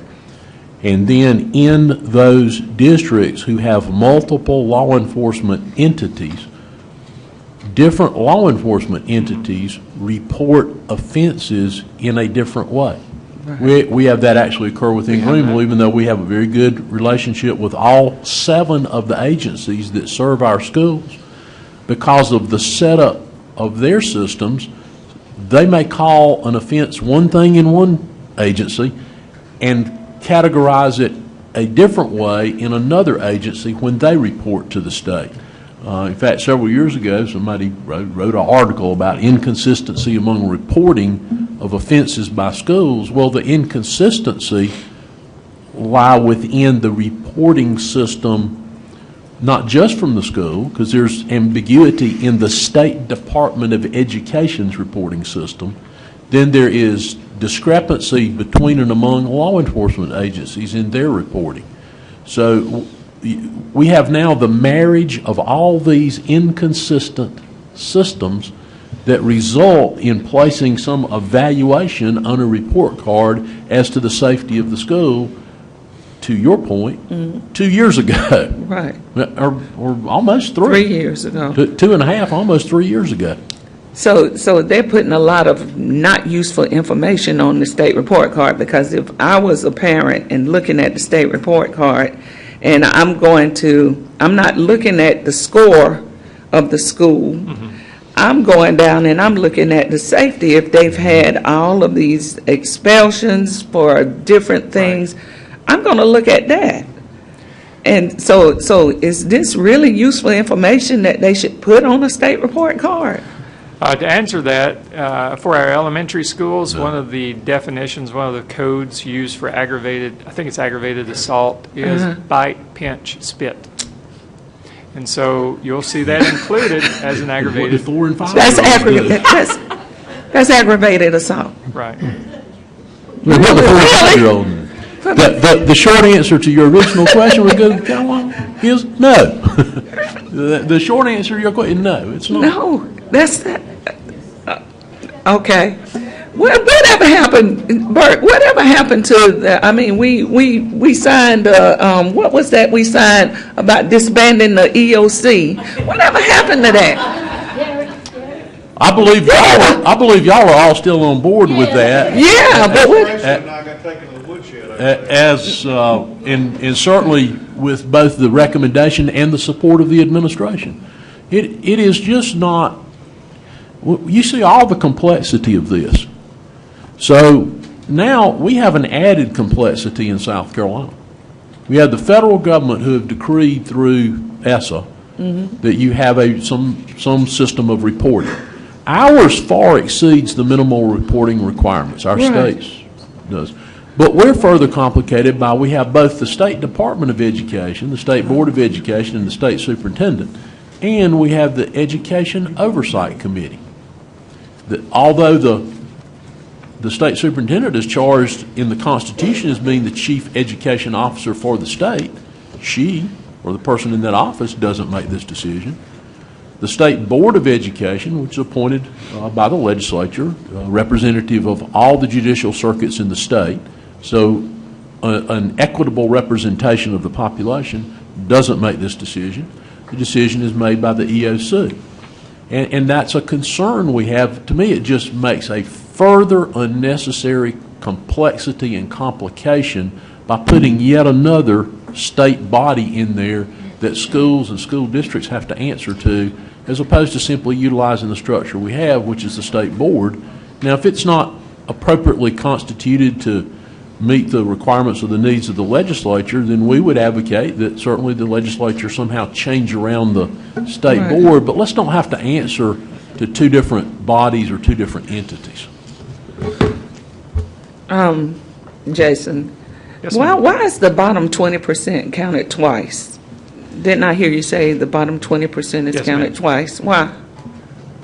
This is That's- right. Well, that's just what the OCR required. I was not in favor of that because I don't think any one particular child's score should count any more than any other child's score, because every child's important, and the representation of each child, in my opinion, should be weighted fairly and equally. Who did you say required it? The Education Oversight Committee is the one who Now, ultimately now, is that decided. required in ESSA, in the federal No. law? So No, it's why not. is it that South Carolina does it, I mean, Now, that's goes just, above board right. on some things? They did the same thing with the No Child Left Behind when they, with the test. I mean, making the test the third rigorous test in the nation when we were, 49, 50 in the nation as far as education. So I'm trying to understand, why is it that all of this is the EOC's baby, right? And we Yes, have ma'am. to go by it.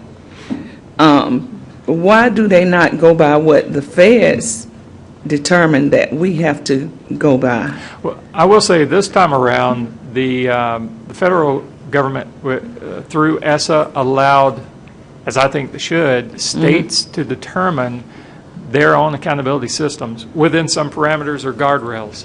Our state just decided that this was, the EOC decided that The this was. EOC decided, And the not State the Department of state. Education through the application process. So they decided that this was the accountability system for South Carolina. Oh, I'm frustrated with them. But you also said that 70% or lower automatically fails. Is the district that 10 point? You want me to go on?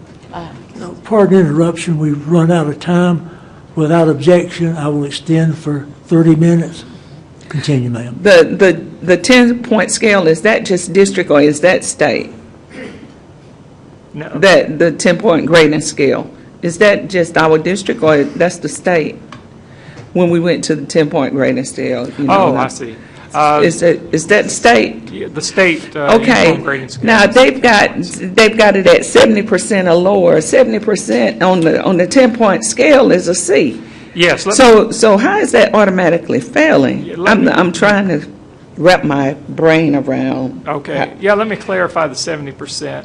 70%, if, for graduation rate, if you have a 70% graduation rate or lower, then your school, that school indicator. So that's not graduation the rate- grade. Yes, ma'am, that's correct.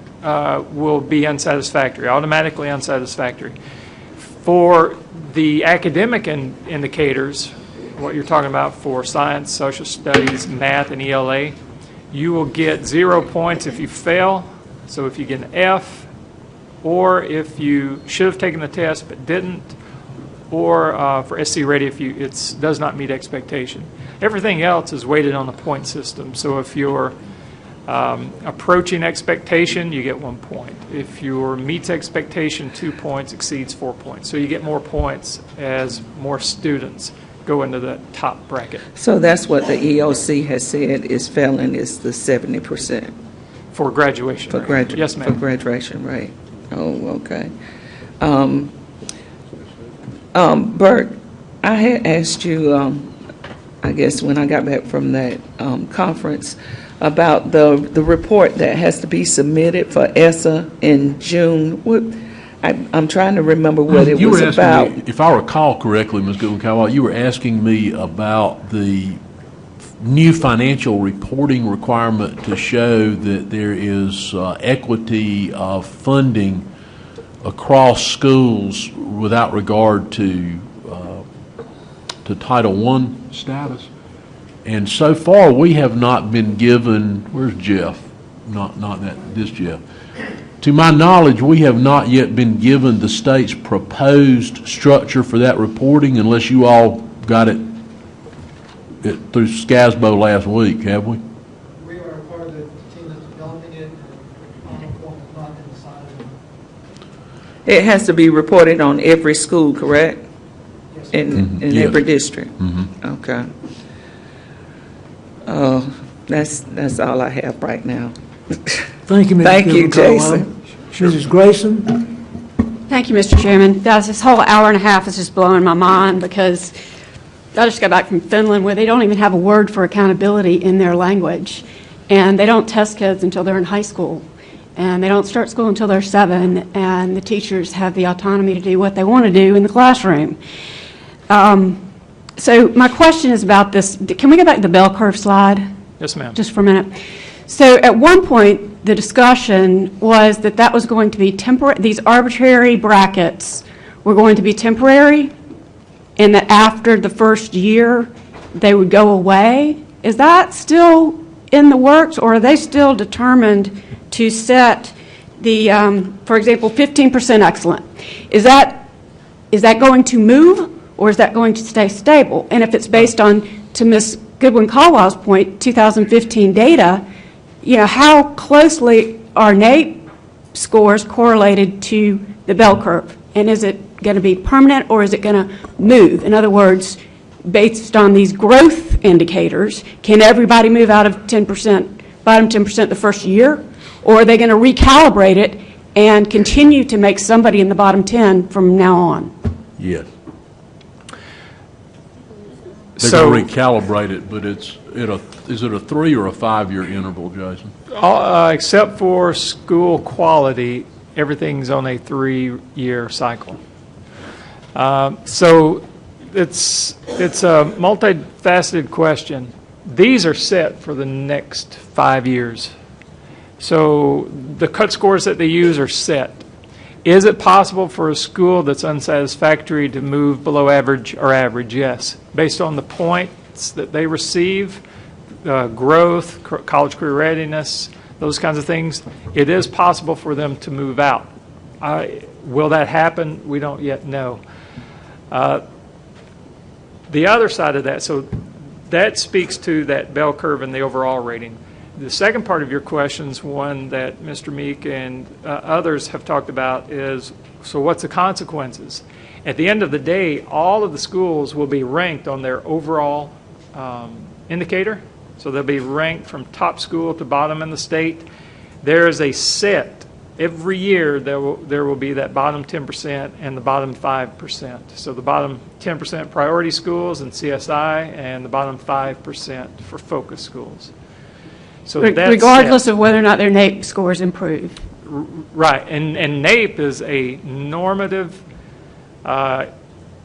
United States sampled assessment. So only samples of students in certain grades and in certain schools across the state are tested, randomly assigned to be tested, and we receive no information. There's only about 10 or 11 of the largest districts in the nation that receive individualized raw test scores. We are not one of them. That makes the whole thing is based on nothing. Because the next part of my question is, can you supplement your data with things like transient student population or an explanation of last year we had X number below the poverty index, but those kids moved across the street to a different school and now they have a higher poverty index? I mean, is there any, there's no subjective way to explain why these numbers may change or why these scores may improve? Well, you can absolutely use those types of data to level the playing field and then create a point index based on a leveled playing field to see if a school with these kinds of challenges showing growth or has a certain amount of achievement that's unexpected given the types of challenges that exist. But the system that was created does not take into account those factors. So if you have 100 extra kids that happen to not perform well on tests, Right. that move, there's no way to account for that in this system. Well, the students in many of these indicators, those students who will be counted are those who are there on the 45th day of school and the first day of testing. And for school quality, the survey, it's the student who was there on the 90th day with no break to the end of the school year. So they are going to look within a school year to only count those student scores or surveys, along with some other factors. All right, so just make sure that I get this. So if NAEP scores improved in this state across the board to where everybody met the basic standard, how would on the left-hand side of that chart, nobody's below basic on the normative NAEP test. What does that do to the chart on the right side? Nothing. Well, it has no influence on the chart on the right side. What one would expect is if those same students who were sampled in grades 4 and 8, for example, were to similarly increase on the SC Ready test at the same levels, then in those particular schools where they were tested, you would think that the academic achievement indicator in ELA and math, because that's what's tested on NAEP, would increase, and so they would get more points for that indicator, which may or may not influence the overall indicator to a degree to move out of unsatisfactory or those lower levels. But that's assumptions. Okay. So we're always going to have a bottom 10% no matter how well the kids do in school? Yes, ma'am. Okay, thank you. Thank you, Ms. Grayson. Dr. O'Connor? Thank you, Mr. Chairman. I may have to ask some of my questions in writing after, because there really are it's overwhelming to absorb all of this, and you've done a great job trying to present it to us. I wish that we could just kind of switch the lens for a minute to focus on the positive things that this accountability offers us as useful tools for seeing where we are and where we need to go. Because some of the indicators seem like the indicators that we've said we want to look at anyway in our 5-year education planning process. So I understand my colleagues have done a good job of, indicating some of the anticipated concerns that our community will feel when they see this, and we need to understand how to communicate that and so on. But as district leaders looking at what the good side of this is, I'm thrilled to see a focus on those with limited English proficiency as part of the report card, because and I don't just mean in Greenville, but we've neglected this student population in terms of accountability prior to this, because when they're lumped into all students, we're not able to focus on whether or not they're making adequate progress. Do you think that this will cause a change in the way we teach in our classrooms when we are forced to focus on how the subgroup of English language proficiency is making progress or not? So that right now, for example, you might have 5 students who can't speak English at all coming into a given classroom, and we don't really know what to do about that in a lot of cases. So help me understand how this can help us in terms of changing our instructional strategies for the good in the district of this subgroup. No Child Left Behind broke out subgroups. We also had an English language proficiency subgroup since 2001 with No Child Left Behind. So this isn't foreign because as a focus school for schools across the state, they could fall into a focus school status because that ELL subgroup was not meeting performance expectations. And we do know that, of course, since 2001 and even following that, we do have more and more students entering the school system who do not speak English. So I don't know what the current status is on the strategies that are being used. So I would hesitate to say that it's going to change or increase because I don't have a mark for currently what the classroom strategies or wide-reaching strategies are. I know that the focus now, instead of just an independent subgroup along with all the other subgroups that would make one potentially a focus school, this counts 10 points out of 100 points. So it's fairly important that this population be addressed. From what I have heard talking with experts in the field, it's much easier done at elementary school. I think because of the dexterity and the flexibility of the mind and learning language at that level compared to learning another language later on in general, when you're trying to learn the content and context across all of these subject levels and you're working with homework as well. So I think progress might be easier to see at the elementary school compared to the middle and high school. But again, that's just my opinion from what I've heard. And that's a helpful answer, and I'm thinking too, like when we have immersion in our schools for learning Spanish and French, for example, those teachers have to have very specialized training for how to teach immersion, and yet our typical teachers in a classroom have not had training in being immersion teachers. So I would imagine there's a real barrier there for them in how to address several students in the classroom not speaking English when they arrive. So I see you, Dr. Jeff, wanting to say something. Well, I was just going to say to your point, I think about the one thing, the accountability, like it or not, the accountability that I think does bring to the schools, where I think we do a good job is in the schools where we have a large ELL population because that's making up the majority. And so we are more intentional about the strategies and training the teachers and all that. But I think to your point, when you're looking at some of the schools that maybe don't have as much of that population, the fact now that they can actually fall into the 10%, because they are not addressing those students, at least what we found in preparation for this, is some of those schools are now paying a little bit more attention to, that we need to make sure we're meeting the needs of those kids. And so, again, to your point, some of that coming in from our ESOL department, coming in and doing more wholesale training with the teachers about those immersion strategies or things that you can do to help. And really a lot of those strategies don't help just the ELL kids. It helps all kids in the classroom. It's not just an ELL strategy. So again, like it or not, the accountability piece of that, it has shown a light, I think, in some schools on that population of students that we do need to be addressing the needs of. Thank you for that.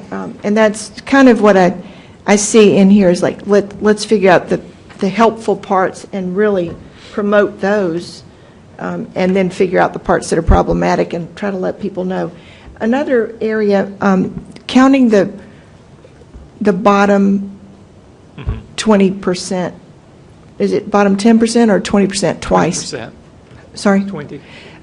Would that be strategically to make sure that we are focusing on the lowest performing students with our, sort of the idea of doubling your resources where the students need it most? Is there a helpful reason for that concentration of doubling the emphasis there? I think that was part of the thinking. Okay.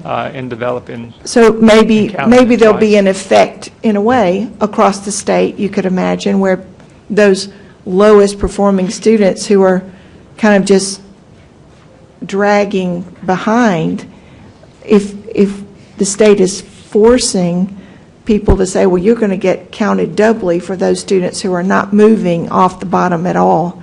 So I understand in Greenville County, we have so many instructional strategies helping us in that way, but I just wondered if that might have been the reason for the double count, because it's doubly important to pay attention to these students who are performing abysmally, generally. So you've answered yes to that. The other thing I didn't quite understand, why, when you say progress does not, the progress indicator does not reflect what you know Right. or your achievement. But wouldn't you expect there to be a very high correlation between achievement and progress? In this case, it's position. And position can change relative to the group. If, for example, the group in a school changes because of transitioning students in or out that are a bit different, then where you are in relation to your norm group can change. And that would be an example also. If, for example, you started out as a student here that first year, and this is your norm group, and you're at the exact same spot. Well, if in this position, you stay the same, but for whatever reason, your norm group, and that's your norm group across the state that they use, it's not the same norm group year after year, moves down, then it looks like you have grown. Relative to the position of the students who you're compared with, it looks like positionally you have grown. Knowledge base, you've stayed exactly the same. Achievement, you've stayed the same. But your position has changed. And that's why I say But typically, wouldn't those positions be similar to the achievement? If you're showing progress, if you're changing, you're advancing your position, you're more likely also to be advancing your achievement. Well, and the example I just used, all things being equal year to year, you haven't advanced your performance any from third grade to fourth grade. So your performance stays the same. We'll say that on a scale score you're at 620, so that you're about the same place. So your meets expectation, but your peer group has dropped, and that's it's a significant drop from one year to the next. But isn't that unlikely? On the example average, you're giving to, yeah. Well, but it does happen, and so you have to account. Right. I just ask if they should be highly otherwise I don't understand why we'd have two separate measures if they weren't highly correlated. And that's the thing about using this type of instrument. On average, everything's going to remain here. On average. 1 year of growth here should be 1 year of growth here. Right. When you're looking at the averages. And so using EVICE, this is no difference. And so you get no points for progress or decline. So it's zero. Effectively, it's zero. And that progress or decline is on two different tests. That's right.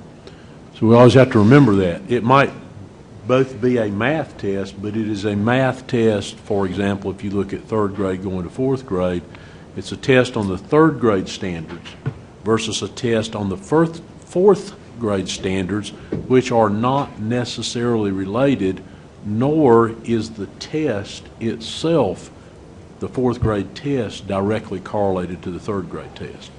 That's probably a bigger issue than the less likely thing that this one will move, will stay the same and these others will drop. So there are all these concerns within the system. The whole idea of trying to relate performance on one test and compare it to performance on another and show that there's growth because you did better on this test than you did on this one. It would be akin to taking the third grade English language arts test and comparing it to the fourth grade mathematics test, which you can do. Statistically you can do that. You can use a Z-score, right? Yes, sir. To do that. Just like you could use a Z-score to compare their time into 40 with their score on the third grade math test, and theoretically, statistically, that's a valid comparison. But there are problems with it, obviously.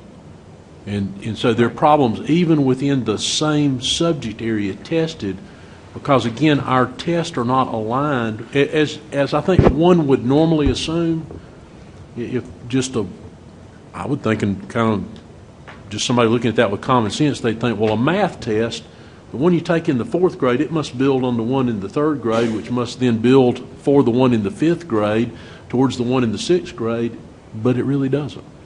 There are some common concepts, but they don't build one on the other. But we're trying to use them for a comparison that way, as if they do. That's helpful. Quickly on the college and career ready indicator, number 7 under college and career ready says percent college and career ready. Is that the one measure that will show that you have met the measures for both indicators? Yes. Okay. And in the safety indicator measure, if there is sexual misconduct on there, is that only student to student? Or could it be if there's adult to student? Would that also be part of the safety environment indicator in schools? It says, well, just all the list of things that relate to the environment.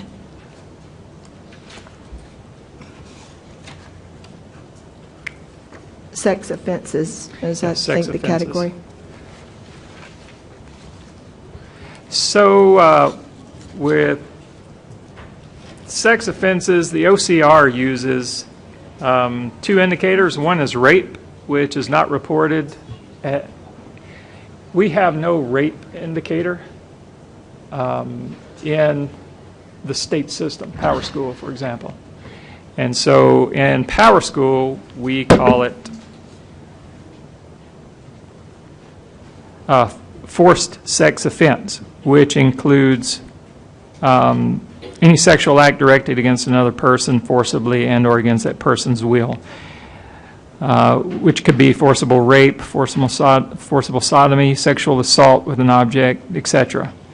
So when we report, we don't report rape for that indicator for OCR, we report forced sex offense. So that's the type of non-alignment that's occurring through OCR reporting, that every district, every school is having to work through what they report, trying to align these 2 non-aligned definitions. It has to do with an offense that occurred on school property, not limited to whom the offense was perpetrated, nor by whom it was perpetrated. Okay, thank you. I think that might, And it must be a Yeah. crime. might have been your question. Yes, thank you.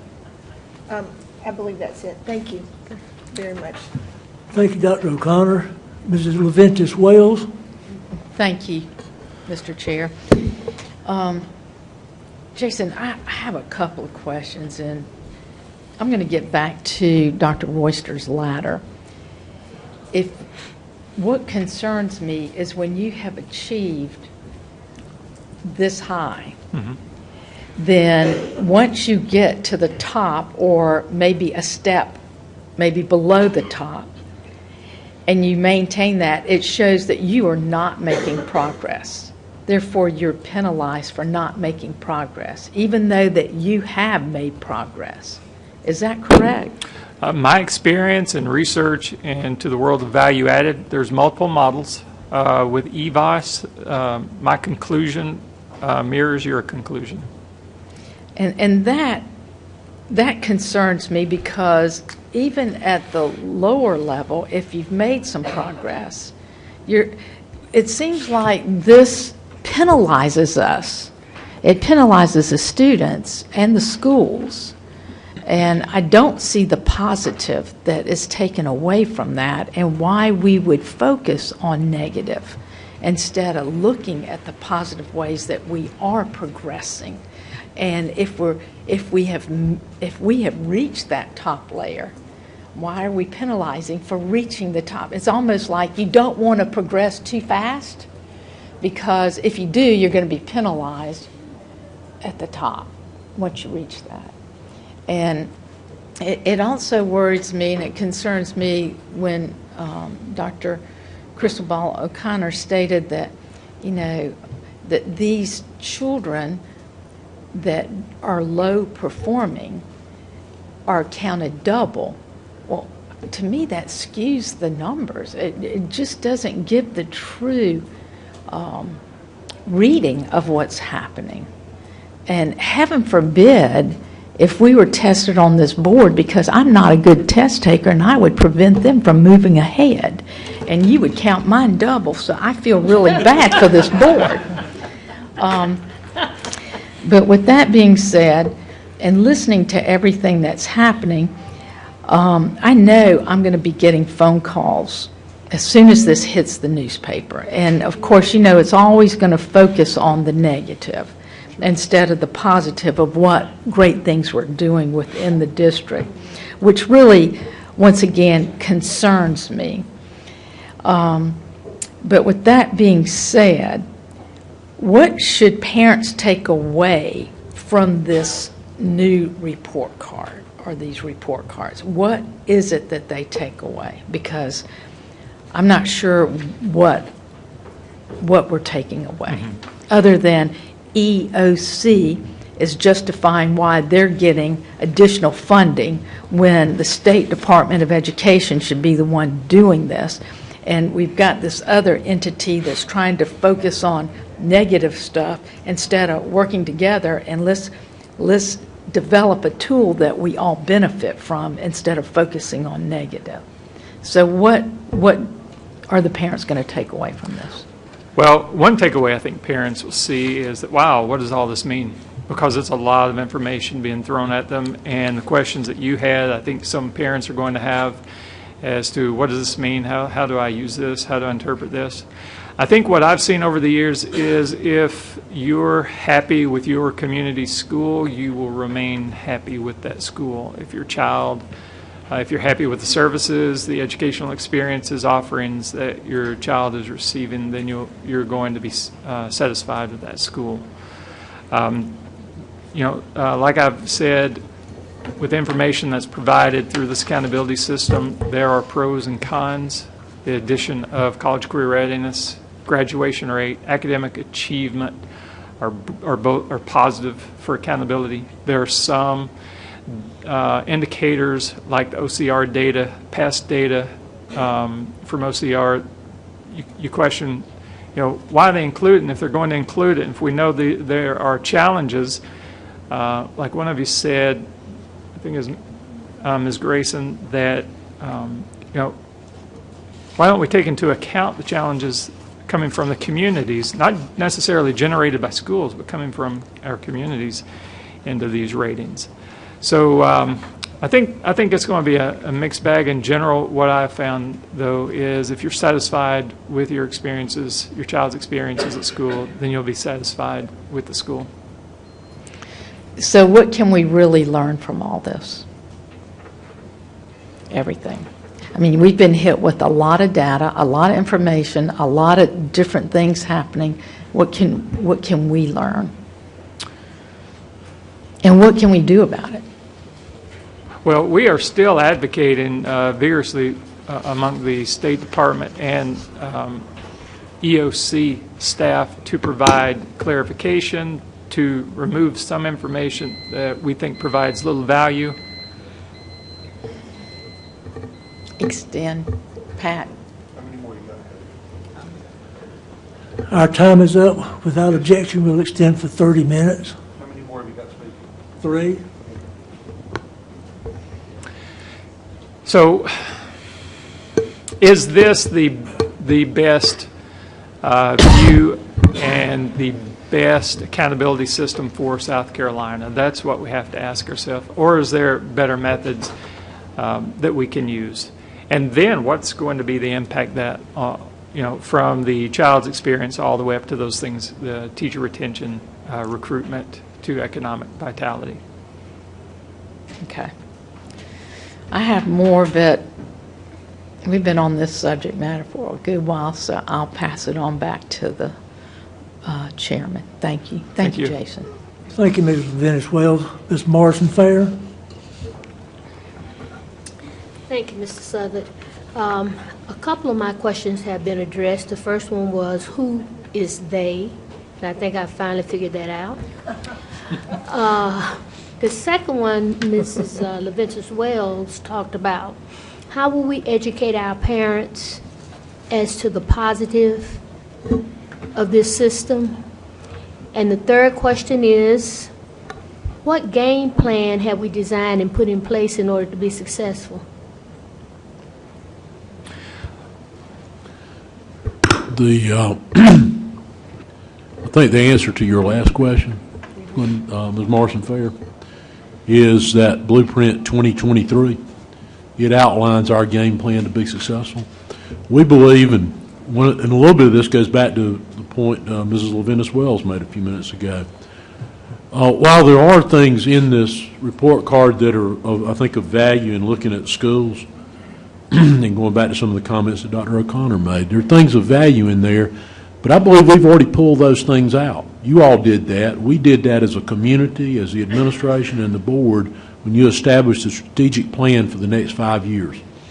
And where you said you wanted us to be in regards to academic performance and student engagement and graduation rates, we believe that our strategic plan contains within it those most important indices of student success and attainment, and things that can be more easily explained to parents in the community, because parents in the community were a vital, integral part of developing that strategic plan. So I don't think there's anything in this report card that sends us in a different direction or down a different path. It's not going to cause us to deviate from our strategic plan. And with its flaws and with its fallacies, we're still going to be successful for our students and for our community if we follow and carry out and hit the benchmarks that have been set in the strategic plan. And I think that as we report those things to the community, I think for us that becomes our own report card. Not that I'm necessarily advocating a particular format for that, but a number of years ago the board was concerned that the state's definition of how a student was successful in completing school was inadequate to explain the success of individual students, and came up with its own success rate, which we employed for a number of years. Then there was changes made in the graduation rate, and it addressed some of those concerns, and that sort of became less necessary. I'm not sure that in our reporting of our strategic plan that we might not have some alternative to this state report card that gives the most meaningful information to our parents, our families, and our communities, which will include certainly some of those items in the school report card, but it will include items that aren't there, and I think there'll be other items that are simply confusing, confounding, and unnecessarily complex that we wouldn't report. So I don't think this causes us to deviate from our commitment to the strategic plan, and if we're following the strategic plan, then we're going to produce college and career-ready graduates, which at the end of the day, this system's supposed to ensure that's what we're doing and reporting it to the public. And I think we got metrics in place that very clearly and concisely report that to the public. So I believe we're on the right path. We're guided and directed by a document that our own community helped us design, that you all approve for us being our path forward. That's it. Thank you. Thank you, Ms. Morrison Fair. Lisa Wells. Thank you, Mr. Chairman. So just a question on the EOC, and then I'm going to move to the report card stuff. They typically ask for millions of dollars to sort of do their own thing in education. So with this whole idea that we're going to have these schools that they're going to call focus schools, and there's another one. What's the two terms? CSI, TSI. So do they have a budget already where they're going to be mandating certain practices and certain programs for those schools? That will come from the State Department. I don't think the budgets have yet been assigned, or I know the overall strategies and requirements have not. Okay. Well, what I would hope is, given that they've had so much input in this report card, maybe they could stop trying to fund their own pet projects and leave that funding back, put it back in education in the general fund, so that we can get the money we need to make improvements. So I'm not so bothered by the curve, because if you're going to have continuous improvement in your school, you have to look at all your schools and see where they rank. And so if you don't identify who's in the bottom 10, then you can't know where to focus. I think with our district, so Jeff helped me out, we identified our priority schools and focus schools based on the data, the achievement data, right? Okay, so similarly, this bell curve, this force distribution, allows us to say, here's where we need to focus. And so you can say, well, how many should be in the middle, you know, who should be in the center of the bell curve, and who should be on the ends, and how much should be. But if we don't do something like this, we're not going to have continuous improvement. So I didn't like it at first, but if we're trying to move education forward, then it makes sense to me. If my schools that I'm primarily responsible to, that I have to answer to my community about, aren't performing at that higher level, I want to know it. And so I want to know what the curve is. If our graduation rate for the high schools in my community is in the lowest, if it's the lowest there is across the district, attention needs to be brought to that.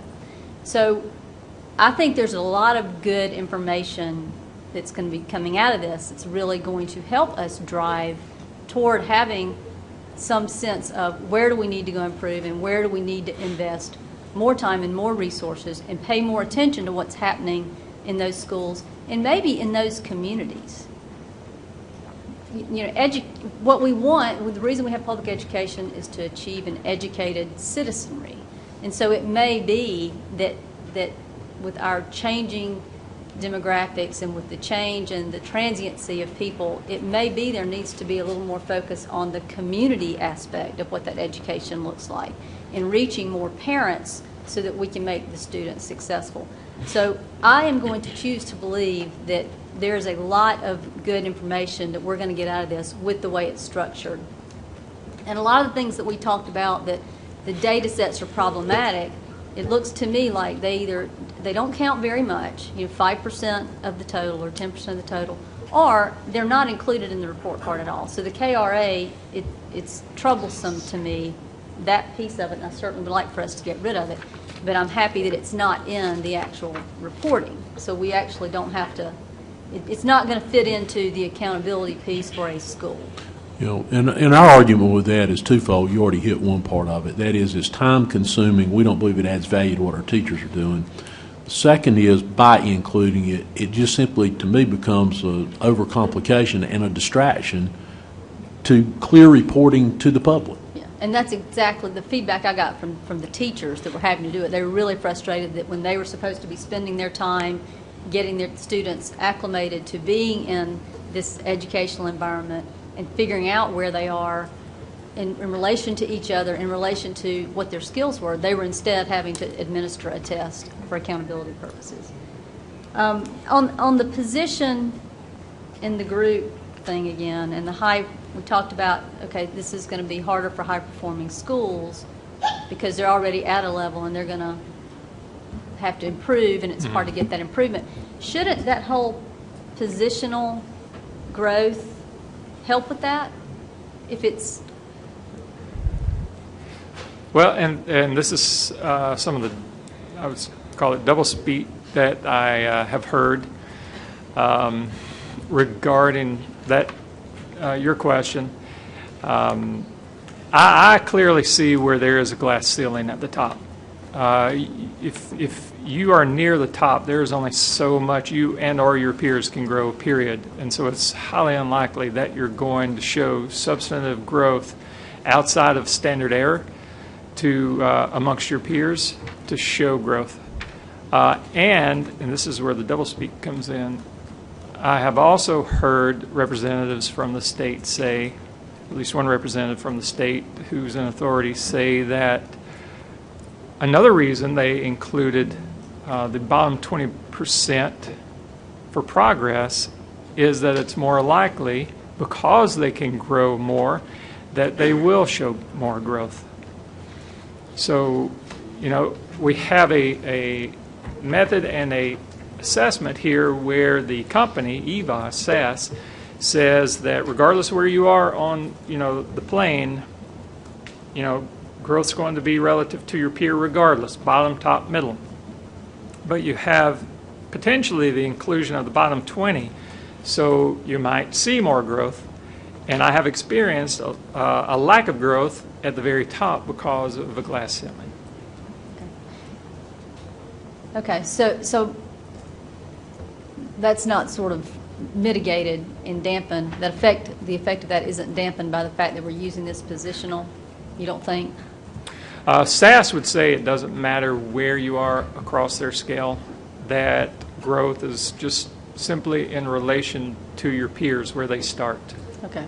So I guess the hope would be then, if we're focusing all that effort, which I don't love so much, on the bottom to say we got to bring them up, then maybe again that continuous improvement model is every 5 years or 3 Right. years, whatever that is, we shift that curve so that every student is coming up from where they are. Well, and they said in the old model, they felt or thought or experienced that too many schools focused on what they called bubble kids. Those were those who experienced not meet, just below meet, and so they wanted to change the conversation from bubble kids to the lowest performing kids, move that focus. Well, I look forward to when you bring us the data, having the conversation about the data that we know is Sure. relevant and meaningful to our schools, to Dr. Yep. O'Connor's point. There's a lot of good stuff There here. is. And so I look forward to us digging into that and finding out what it means for our schools and for our communities and what actions we need to take. So, thank you. Thank you, Mr. Chairman. Thank you, Mrs. Well. Mr. Meek? Thank you, Mr. Sudduth. If I heard Ms. Wells correctly, then she's willing to support putting some more funds over in these schools that are going to be on the bottom 10, bottom 5%. And so I expect when we get around to the budget time that I could count on your vote to put more money over there. Because I think, okay, well, that. So I know that we got a little money left over in this current budget we'll hear about in a little while, but that was not my question. My question was, Dr. McCrary, was you talked about different schools or different districts will be able to select a different process or whatever to go into their school for their accountability. Right. For priority schools, they'll have a good bit of leeway as to how they attack or go about strategizing their improvement. So you also said, if I heard correctly, that some of those schools would probably set the bar low and others would set it higher, and that they wouldn't be able to compare apples to apples. For the bottom 10%, bottom 5%, Yes, sir. Once they're identified, then I may just simply not be understanding what you're asking, but once you're identified as a bottom 10% or 5%, you're generally identified for 3 years, and that you'll get assistance and potentially funding across those 3 years till the next cycle. Okay. Are we allowed to select our process before they're identified? In fact, we do that. Mr. McCoy's office, through his office, they identify what they term as focus schools. It's different meaning, but it's those schools in need of additional support across various areas. So we're doing that now, and I think we'll continue to do that. Okay, is that the data that the state will be using to identify their priority school and focus schools? It's not the exact data. For example, college and career readiness may not be a component that is used, but we look at indicators like graduation rate and the primary indicator, which is academic achievement, to drive those kinds of decisions, along with other indicators as well. And we presently set the bar for these schools. Yes, sir. Mr. McCoy may be able to answer that question for you. Yes, sir. I was going to say, while that information is still embargoed, of course, for the state ratings, just our initial look at it, the schools that the state had identified as low were on the scale were schools we were already working in as focus schools. So we feel like our process is pretty aligned to because the main focus is on test data, which carries a large component in the accountability system as well. And so we would realign any, if there was any surprises, we of course would realign our support. So we'll use that as another measure to, when we look at identifying focus schools, or what we call our focus schools, we would look at that data as well. But right now, it's pretty much within 90% aligned as far as what we identified. Excuse me. Go ahead. Our focus schools also include schools that might not ordinarily be considered as focus schools, because we're looking at those that are underperforming in comparison to similar schools. And that it would not be the case in the state's system. There's going to be the bottom X percent, 10% or 20% or 5%, whichever one of those three categories. And we're going to look even amongst our schools that ought to be perhaps top performing. We're going to be looking at the bottom of the top, the bottom of the middle, and the bottom of those below the middle. So that's probably one of the biggest distinctions in our system, local system. So we already have those sort of identified. Yes, sir. Yes, sir. We do every year. We identify those based on the previous year's schools, and that's typically more than a one-year focus school. I mean, typically schools are not just a 1 year. To Dr. Royster's point, though, we did have a few schools this year who actually came to us and said, we want to be a school that you guys work with because we feel like we could do better. And so we had two of those schools really this year we went into and worked with. Those probably would be a 1 year kind of deal because they weren't necessarily coming out as far as low performing. They wanted some additional help to move them to that next level. But overall, usually April, May, we do preliminary look at who we believe our focus schools is going to be. With the assistant superintendents who identify, and then in July, mid-July, late July, when the data comes back, then we solidify who will be a focus school based on the data that comes back. So under the new system, the state's going to identify those for 3 years? They'll be in a category for 3 years. Correct. With or without some added assistance, and we don't know that yet. Okay, so have we put additional assistance into those schools that we have identified?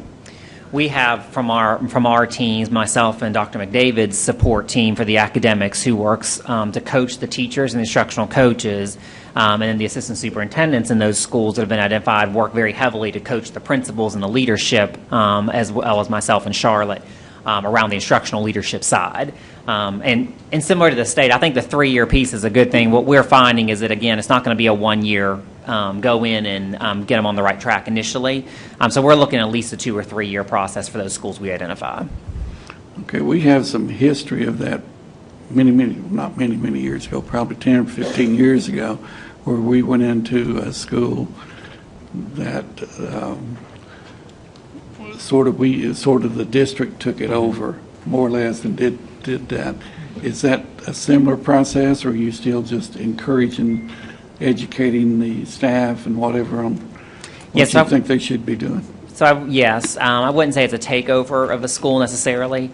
We try to make it as a positive as possible. The assistant superintendents do a phenomenal job working with the principals ahead of us coming in to really help how they're going to craft the message to the staff about it being a positive thing. Most of the time in those schools, the staff would agree that the students are not performing where they need to perform. So it's not a hard sell necessarily in most cases.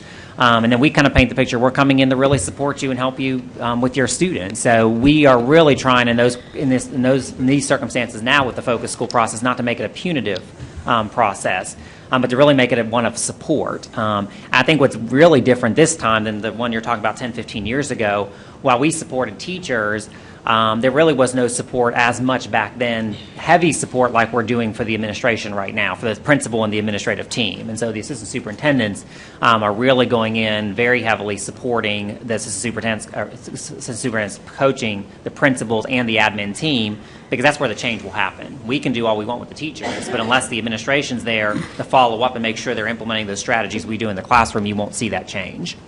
Okay. Are these majority Title I schools? We actually have a mix this year. We have that list. I think that list was also in the board workshop we gave you all, but it's a mix. Title I already has a lot of support through the Title I office with Dr. McDavid's coaches that she has in place. And so this mix that we do this year, for example, was a mix of Title I and non-Title I. I don't know what the ratio is, but there certainly is Title I schools in there as well. Okay, without all the data, with your experience and others, could you pretty well identify the schools without all the data? To identify the schools. The schools that would need additional help. Yes. So the data is just to reaffirm what you already know. Yeah, this is when we identified in the spring. This is superintendent's recommendations and academics recommendations as far as who those focus schools should be. We're about 90% accurate. We made 1 or 2 changes based on surprises in the data that came back with a school that we swapped out. But for the most part, because they're in the schools all the time and we're in the schools all the time, we also had the benefit of the TE21 benchmarking. So really by the spring, we know what the EOC, we know what the SE Ready, SE Pass, we know what those scores are going to be. So we already know that predictive data ahead of time. And like I said, there's sometimes surprises, but we're pretty good about 90% accuracy. So what would you do different if you had additional funds? If we had additional funds from the state? No, from the district. I think right now, I'd have to think about that, Mr. Meek, because I think we do a really good job right now of providing the support to the schools. From the coaches' side, we have the resources for coaching. Honestly, the hardest part is just getting practice changed. It's just that constant practice and change. It's not a one-time go in, offer a PD, and walk out. It's that constant coaching and constant change that has to take place. And what's critical is the assistant superintendents and our support from academics at the executive leadership level with the principal and admin. So, that does limit, of course, how many schools we can take on board, but we do feel like right now we're serving the most needy schools and the data from the state, when that's finally released, I think you'll see that as well. So you're saying you and your department are already doing the best you can? I'm sorry, say that one more time. Are you saying that you and your department are already doing the best you can?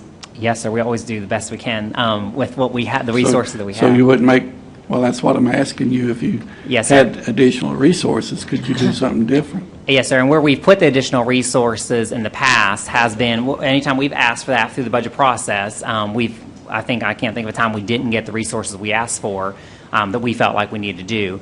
Like I said, sometimes where the ceiling hits is at the executive leadership level, where there's one assistant superintendent for middle school and one associate superintendent or one executive director of academic innovation technology. That coaching at the leadership level is key, and so we want to make sure we don't water down, take on a bunch of schools that we can't support the administration in. So that was a little bit harder. So if I ask the administration to provide me test data ratings from 20 years ago to now, would there be much difference? Absolutely. Where the schools are rated? Yes. In from one school to another? Yes, I believe you'll see from this year particularly, we made some great gains in our Title I schools this year. Title I schools that were particularly previously underperforming. We had some double-digit gains in some of those Title I schools that 20 years ago, if you would have looked at, would have been pretty stagnant. And so those schools where we had the biggest gains were the ones that we were working in as a district team alongside the principal. Okay. Thank you, Mr. Sutter. Thank you, Mr. Meek. Mr. Lewis? Just one final question. So, a lot of this has been really helpful, but it is really difficult to talk about how our schools did without knowing how our schools did. And so I'm hopeful that this is a question really for the superintendent and for our chairman, but I'm hopeful that there could be a time set aside that maybe our chairman and superintendent could work to find a time after the scores have been released when we could actually have either a workshop or maybe a less formal discussion about this, where people could maybe look at specific schools and take a deep dive into maybe what schools surprised us in the same way that maybe we did the data workshop. And I'd really appreciate if it was possible if we could try to schedule that before Christmas, knowing that it might not be possible. But rather than make a motion, I'd just like to ask if maybe the chair and superintendent could maybe explore that idea. Well, Mr. Lewis, to your point, we've already looked at a couple of dates. Barring any unforeseen changes at the State Department level, we'll be able to dive into that material the latter part of November, which would give us at best the first of, we're looking at the first week of December. Okay. And what we may do is, we've already got some dates set aside for board activities anyway, so we may try to do a workshop as an optional participation event, maybe the day of the retreat or a day before the day after. But we'll poll the board when we come up with a better idea of what our schedules collectively look like. But we'll work on it. Okay, I appreciate it. Thank you. Yes, sir. Thank you, Mr. Lewis. Anyone else wish to confess? Well, yeah, there's 3 or 4 ways. If not, I've got 2 very quickly, and I really don't expect an answer right now. But one involves the test that we're giving, the end of the course test in high school on the U.S. history and Constitution. I would be very interested in knowing exactly what kind of test we're giving to our students these days, how it's been given to them, and I'd like to know how much of it is economics, how much of it is government, how much of it is the Constitution, how much of it is the United States history, and how much of it is the civics, since we say that the percentage of students passing the civics test. Is the civics test the same thing as the end of the test that we give for the history and Constitution? I would just like to know, what we're teaching our students when they graduate. That's one thing. And the second thing was when we talked about the domains, the cognitive, the behavioral, and the emotional, I'd like to know there on where we are testing that, how we're testing that, and what we're using it for. What I'm asking for, if we're talking about behavioral, are we testing, who are we testing, how are we testing, and why are we testing? And then when it comes to the emotional, is that grades, the lower grades, the middle grades, or all grades? If you could just give me, Dr. McCray, on those 2 things right there, some things that we're doing, or give me a better understanding of when we talk about the average of students identified as committed in the 3 domains. Right. I'd like to know more about that. Okay. Thank you, if you don't mind.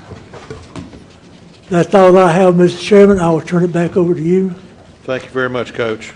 Our next item of business in order is the administration portion of today's agenda, and that will be chaired by Mrs. Goodwin-Caldwell. Michelle? Thank you, Mr. Chairman. Item 3.01, Comprehensive Annual Financial Report for the year ended June 30th, 2018. Dr. Royster. Thank you, Mrs. Goodwin-Caldwell. I'll ask Mr. Knotts to come forward, and he has that presentation, as well as Mr. Finney from Green and Finney, our external auditors. Mr. Knotts, Mr. Finney.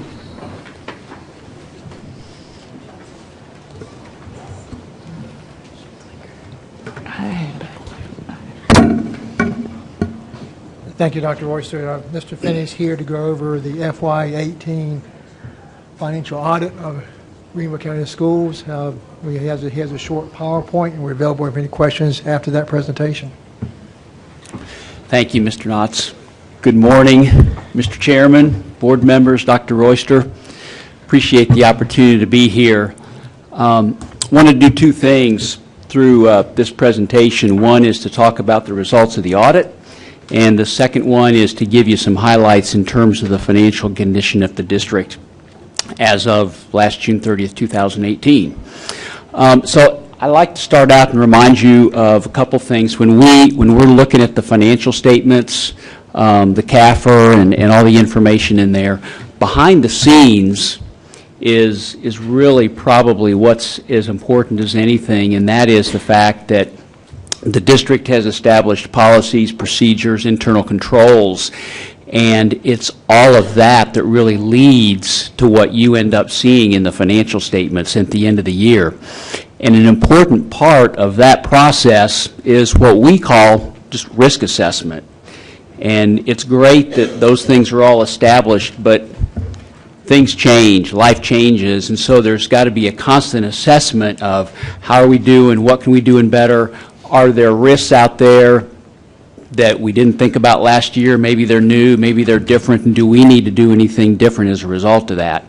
And when we talk about risk assessment, we're really talking about the risk of fraud, the risk of error, just the risk of things not going the way we wanted them to. So I'm not going to spend a whole lot of time on this because we spent a little more time on it last year, but I do like to remind you that when we talk about the risk of fraud, where those controls and processes and procedures are so important is when we talk about the opportunity. So if I'm in a position where I'm wanting to consider doing something that I shouldn't do when it comes to fraud, you can't do anything about that, but what the district can do something about is that opportunity. And if there are good controls, processes, and procedures in place, then the opportunity is not there.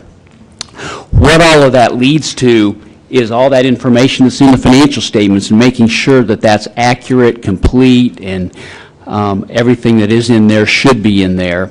And so as a result of that, as the district puts that together, then you as a board ask us to perform our audit. And there's a couple things I like to remind you of when it comes to the audit itself. So what you're asking us to do in the end is to issue an opinion. And that opinion is essentially saying, is the information in the financial statements, is it fairly stated, is it materially correct? And so we perform our audit procedures. The end result is that opinion, and I am glad to tell you that for the year ended June 30th, 2018, the district has received what's called an unmodified opinion. I know that doesn't mean anything to anybody, so I just like to tell you that that's as good as it gets. No matter who you are as an entity, your goal is to receive that unmodified opinion, and that's what the district has received for the year ended June 30th, 2018. So having said that, let me kind of give you the highlights in terms of where the district is at financially. So overall, and again, going back, if there's one measure that anybody from the outside would look at to say, hey, we want to understand how the district is doing financially, the one thing they're going to look at is the district's general fund balance.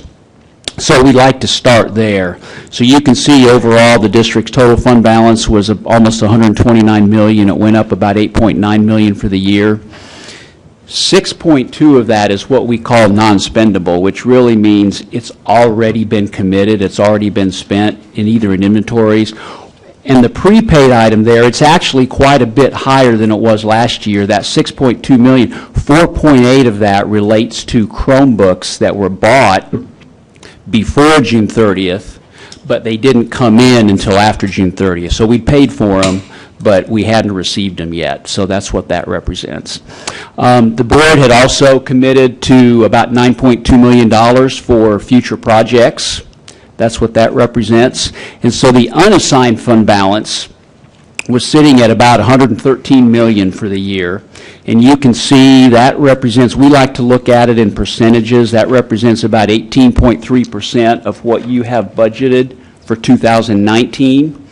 And just to kind of give us a feel for, you know, how good is that, how healthy is that, we look at it in two ways. Number one, at the bottom, you as a board have a policy that says we want to keep a minimum of 1 month at all times, which is the 8.33% and about $52 million.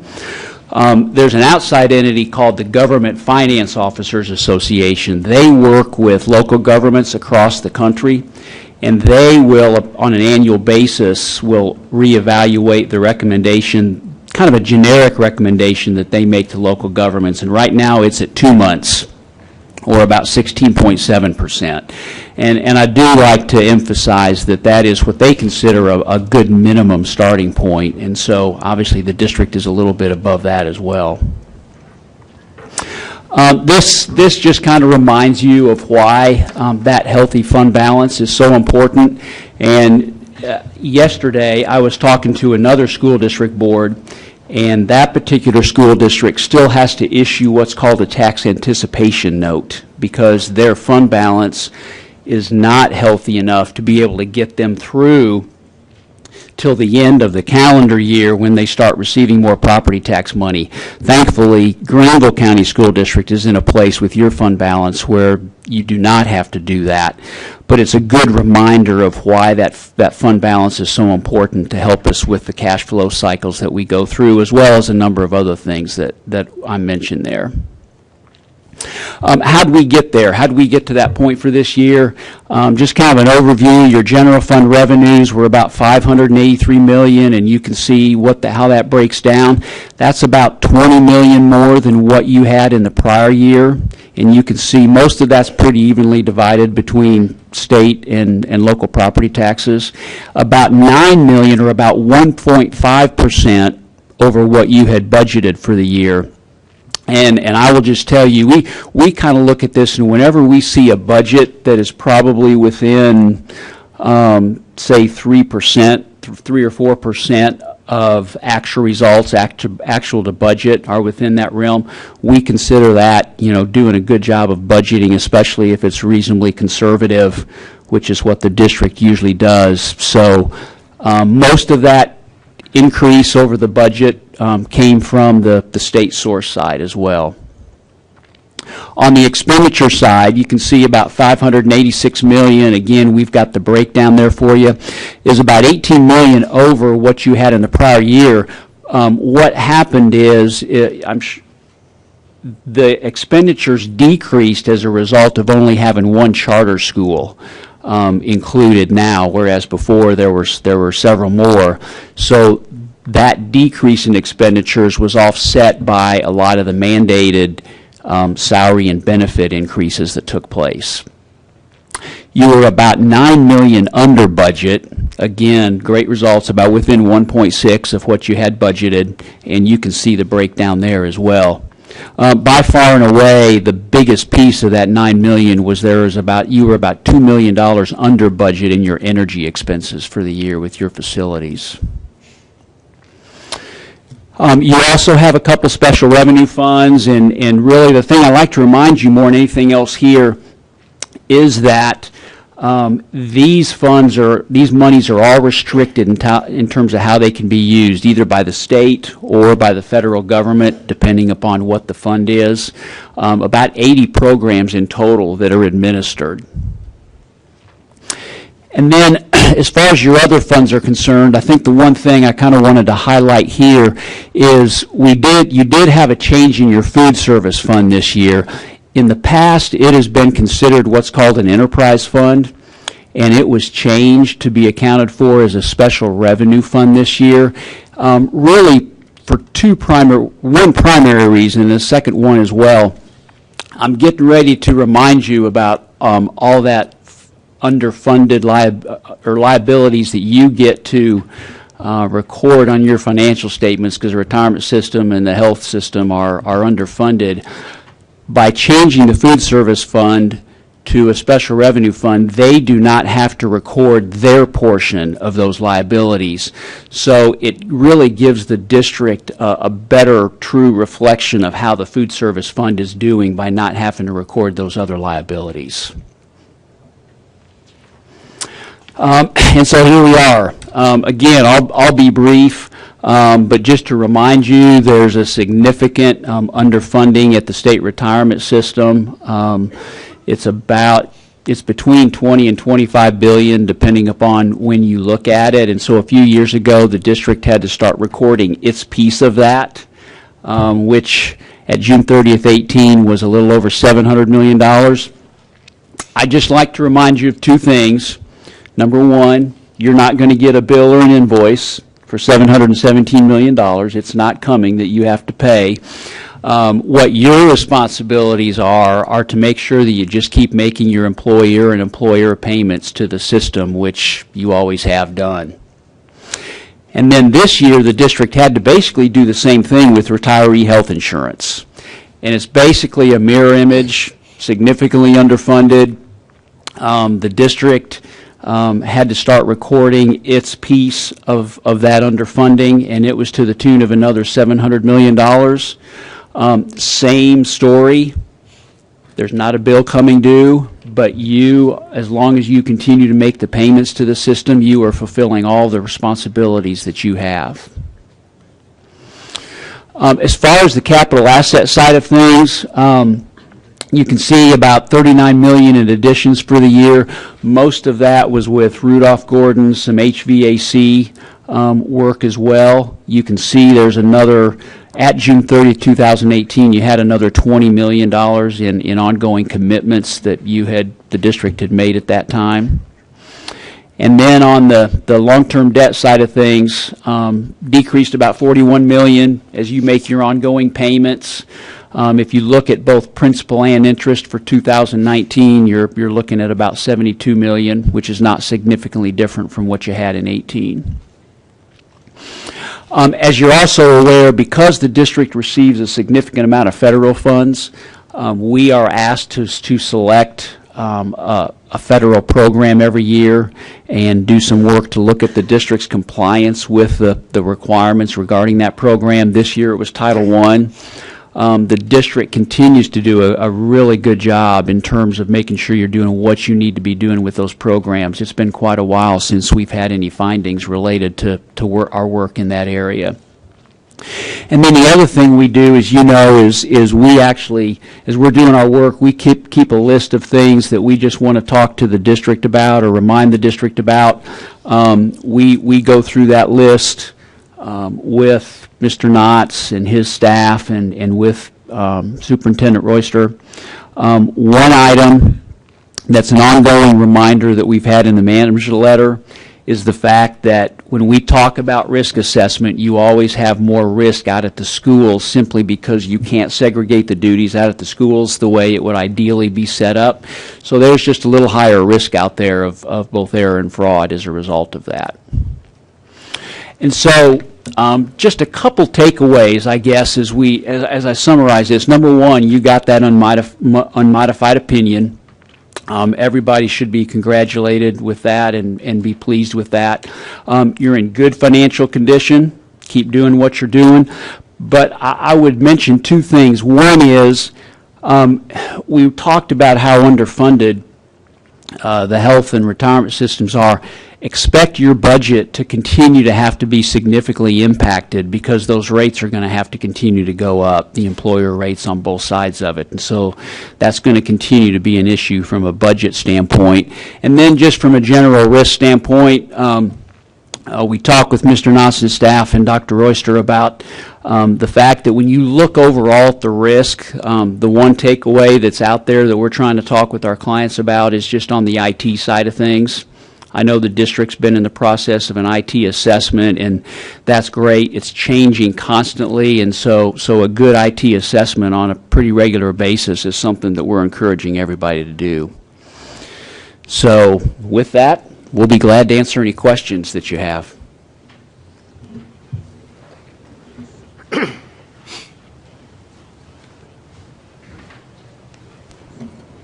Are there any questions? Of course. Roger Meek. Thank you. So if I understand correctly, Mr. Finney, our general fund budget balance is twice what the board says it needs to be.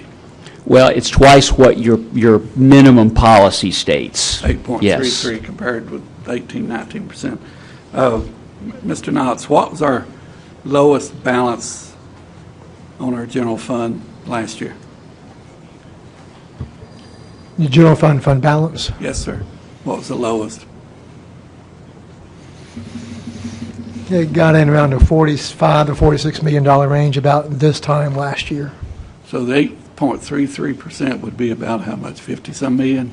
For this year, it's $51 million, a little over $51 million. Okay. It dipped just below it enough that the provision that allows us to use it and put it back kicked in, but not the level of provision that required us to come to you for approval to do that. I don't remember the specific numbers, but it was somewhere below that level. And I'm not sure, Dr. Royce, if we actually dipped into the board required. It came during the course of November. We actually do dip into it. At the end of November, once we receive all the state revenue for the month, and in November we are above the board required amount. But based on the payroll this coming Thursday, we most likely will dip into the board fund balance for a couple of days. So we could have spent $50 million and not been in trouble. Wouldn't have had to borrow anything, more or less. No, sir. If we had spent $50 million between end of June, this past June, and now, we'd have had to do some type of TAN to make sure we had cash available to fund our requirements. Okay. On page 26 of the report, Mr. Finney, you got under the little chart there for government activities, you got the land for 2017-18. Why would the value have went down on land from 2017 to 18? $1,000. I don't remember off the top of my head. The district does have some activity. Periodically, you might sell a piece of land or something that you're not going to hold on to long term. I'd have to look into the details for that. Mr. Meeker, we'll find out and get an answer for you. Okay. I just wondered.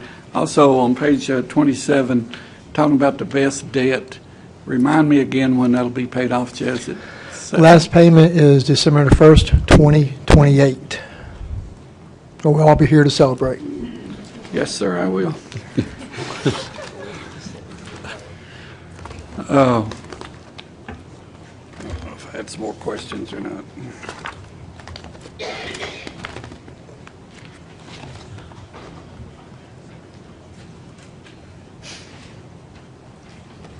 Okay, I think I already asked you that. Okay, that's it right now. Thank you. Thank you, Mr. Meek. Mr. Lewis? Thank you all for your time on this. And it is exciting to have an unmodified opinion. I think that speaks highly of our finance team that works really hard to make sure that we not only have what we need today, but that we're preparing for those future issues. It does, yes. I did have a question about the attachment A in the management letter. So that's when you talked a little bit about the student activity funds. Mm-hmm. So in the letter, and I think we've talked about it as a board, I mean, it is the area where I think we have the highest potential for fraud or for some sort of misuse of those funds. Are there practices that you've seen at other school districts that they're using to reduce that risk that maybe we aren't, that we should consider looking at? Or even are there school districts that we should just consider looking at? Actually, I would say, Mr. Lewis, that you all actually are doing a very good job. And the reason I say that is because at the administrative level, at the central finance level, you actually have people that are monitoring that very closely. So it's what we would call a compensating control, or something that helps offset the fact that, you know, you can't really set up the controls at the schools the way you'd like to. Okay. So I think the district's really doing a good job in that area. Okay. Mr. Lewis, if I may, one thing we are continuing to do, we have been doing for the past 3 years, is there is a software system called Heartland Solutions that has been in place for a number of years to allow parents to pay for their children's meals online. We've also been using that to have the schools set up fee payments online, where parents can pay for their fees, field trips online. That reduces the number of checks going through the system, reduces the number of cash being handled by our staff, makes everything more efficient. We're working more and more with the schools to set up when they have field trips, when they have fees for different events. Woodmont High School is very aggressive when they have a play.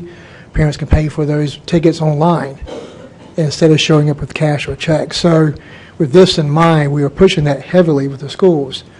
One, to just take cash and checks out of people's hands, and also just make it more efficient for the staff to handle that money. So that is one item that we are pushing with the schools and working very closely with the schools to do.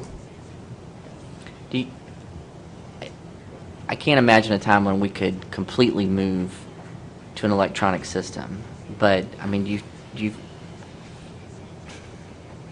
we have benefited from that, and certainly William's lunch would be lost if I gave him cash to take, and he would be hungry and sad. So I appreciate the system that reminds us also when there's about that we need to refill that account. But I mean, are there other places within the school's operations where we could move to credit card or online payments that we have not yet? I mean, are there booster clubs or entities that are resistant to that kind of movement to online transactions that we need to provide encouragement to? I'm not sensing any online resistance.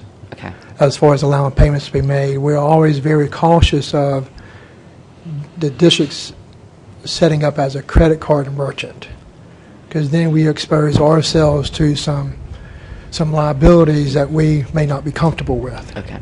But there's no resistance as far as parents, and I can tell, wanting to pay for items through Heartland Solutions. Okay. Thank you. Thank you, Madam Chair. I think too, Jeff, while that question's still kind of out there on the table, there's also a % upcharge on a credit card transaction, which adds to the cost to the consumer to use it. Isn't that correct? So that's a little bit of a issue. Certainly not an issue with people voluntarily using it, but moving to a requirement that they use it. Thank you, Mr. Lewis. Ms. Wells?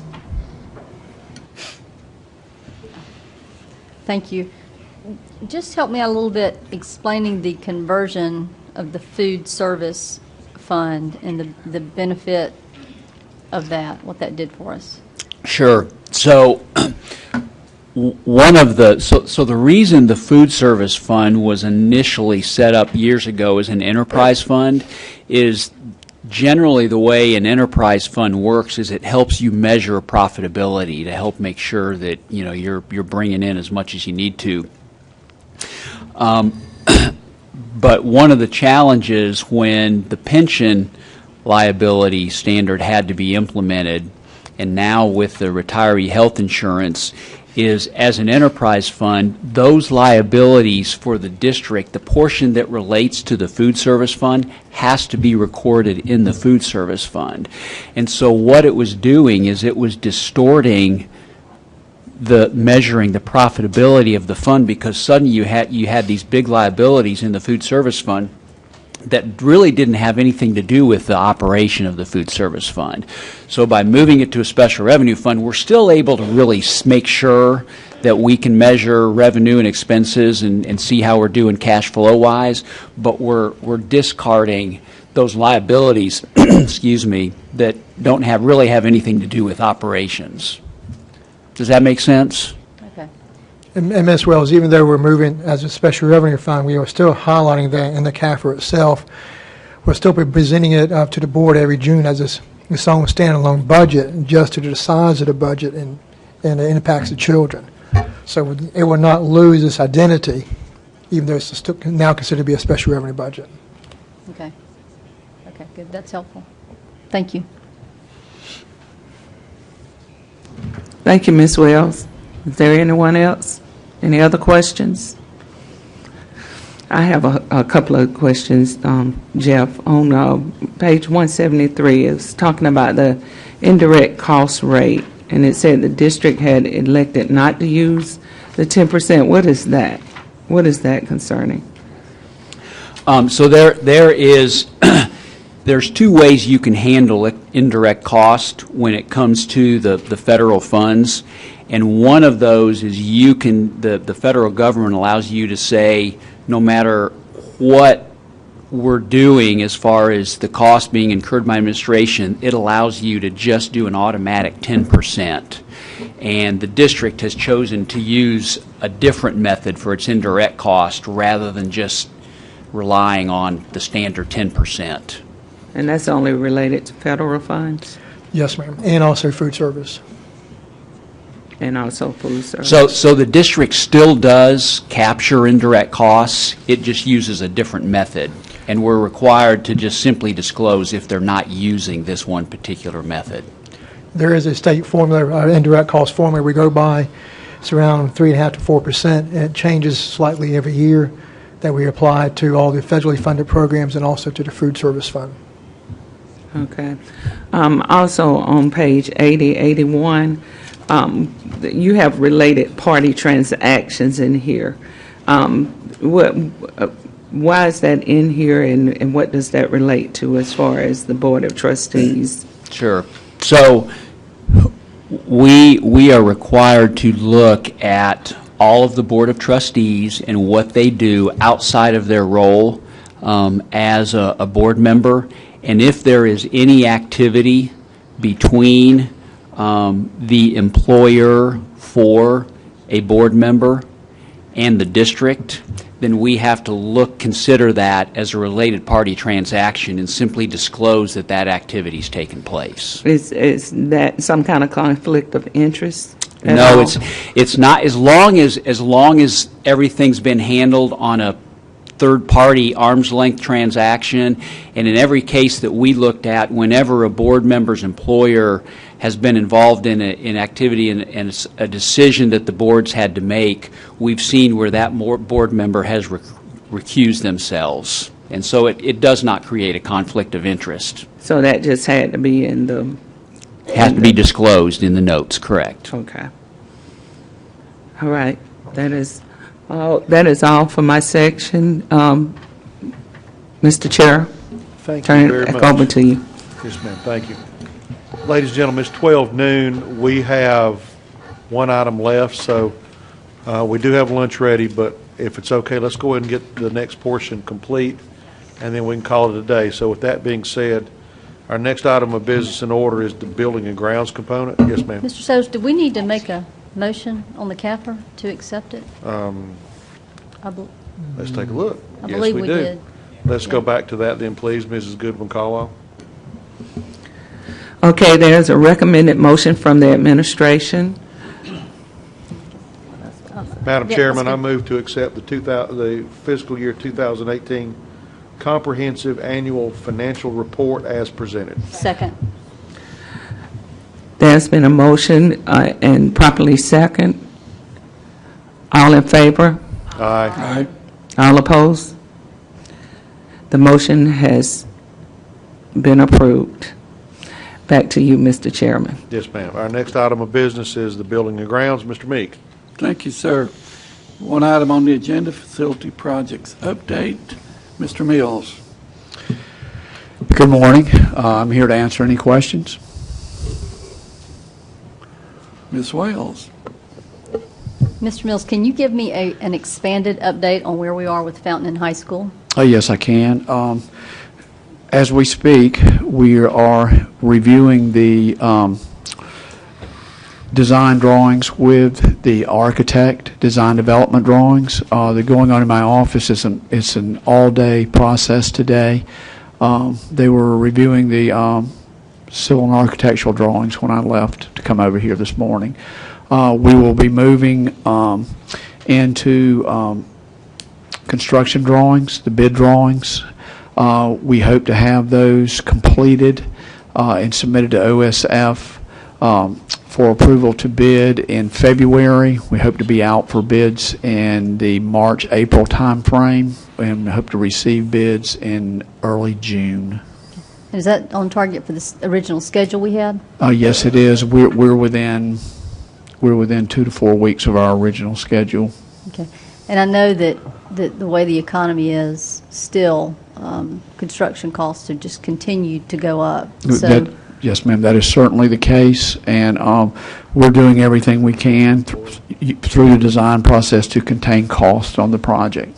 okay, well, I just said, let's contain costs, but let's not cut stuff that we need just because, we're building in a time when we might need to make adjustments to what the budget looks like, so. We're certainly taking all those things into consideration. Okay. To put a little finer point on that, we'll be coming back to you with a requested budget revision, maybe January, no later than February. But we want to make sure that we've done everything we can do to appropriately contain costs before we come back and ask for additional. But to your already expressed observation, we've had escalating construction costs.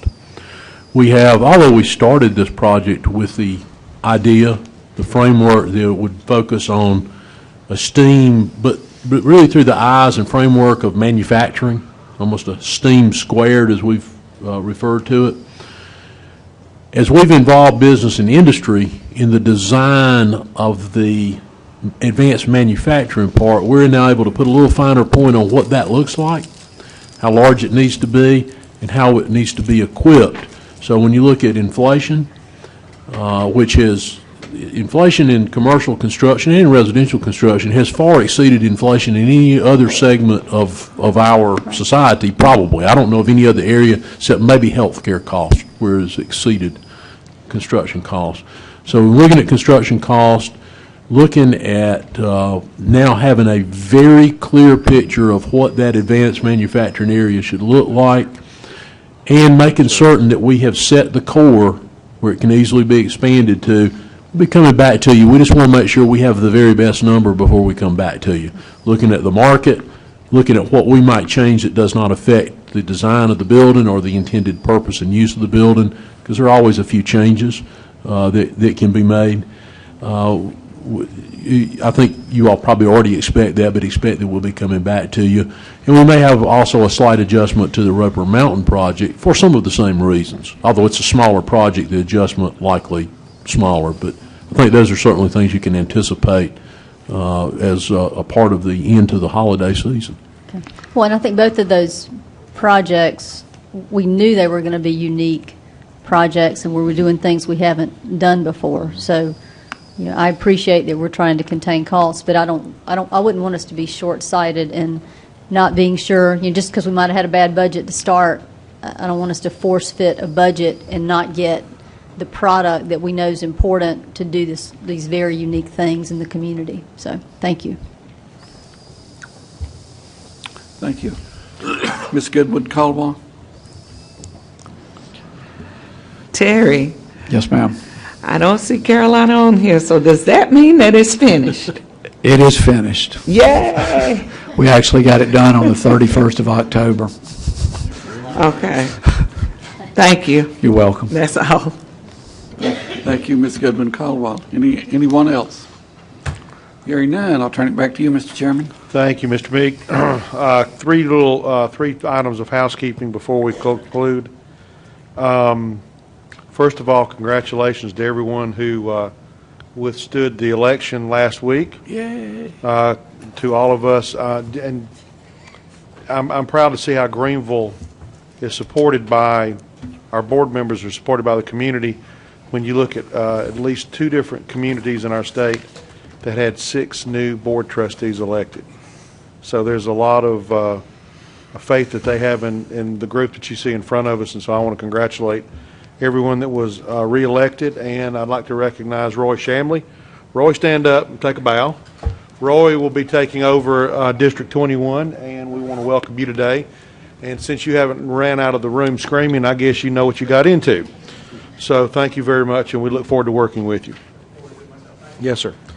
Also, we will be having our public ceremonial oath of office at the November board meeting.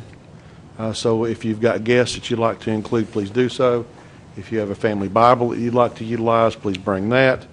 And then last but not least, the school law conference, which is the second weekend in December. If you have not committed to attend, it needs to be done today. Otherwise, we will release all the rooms that have been reserved and go from there. Any questions? Hearing none, the chair will entertain a motion to adjourn. Motion to adjourn. Any second? All those in favor? All right. Our committee of the whole is adjourned. Thank you for being here.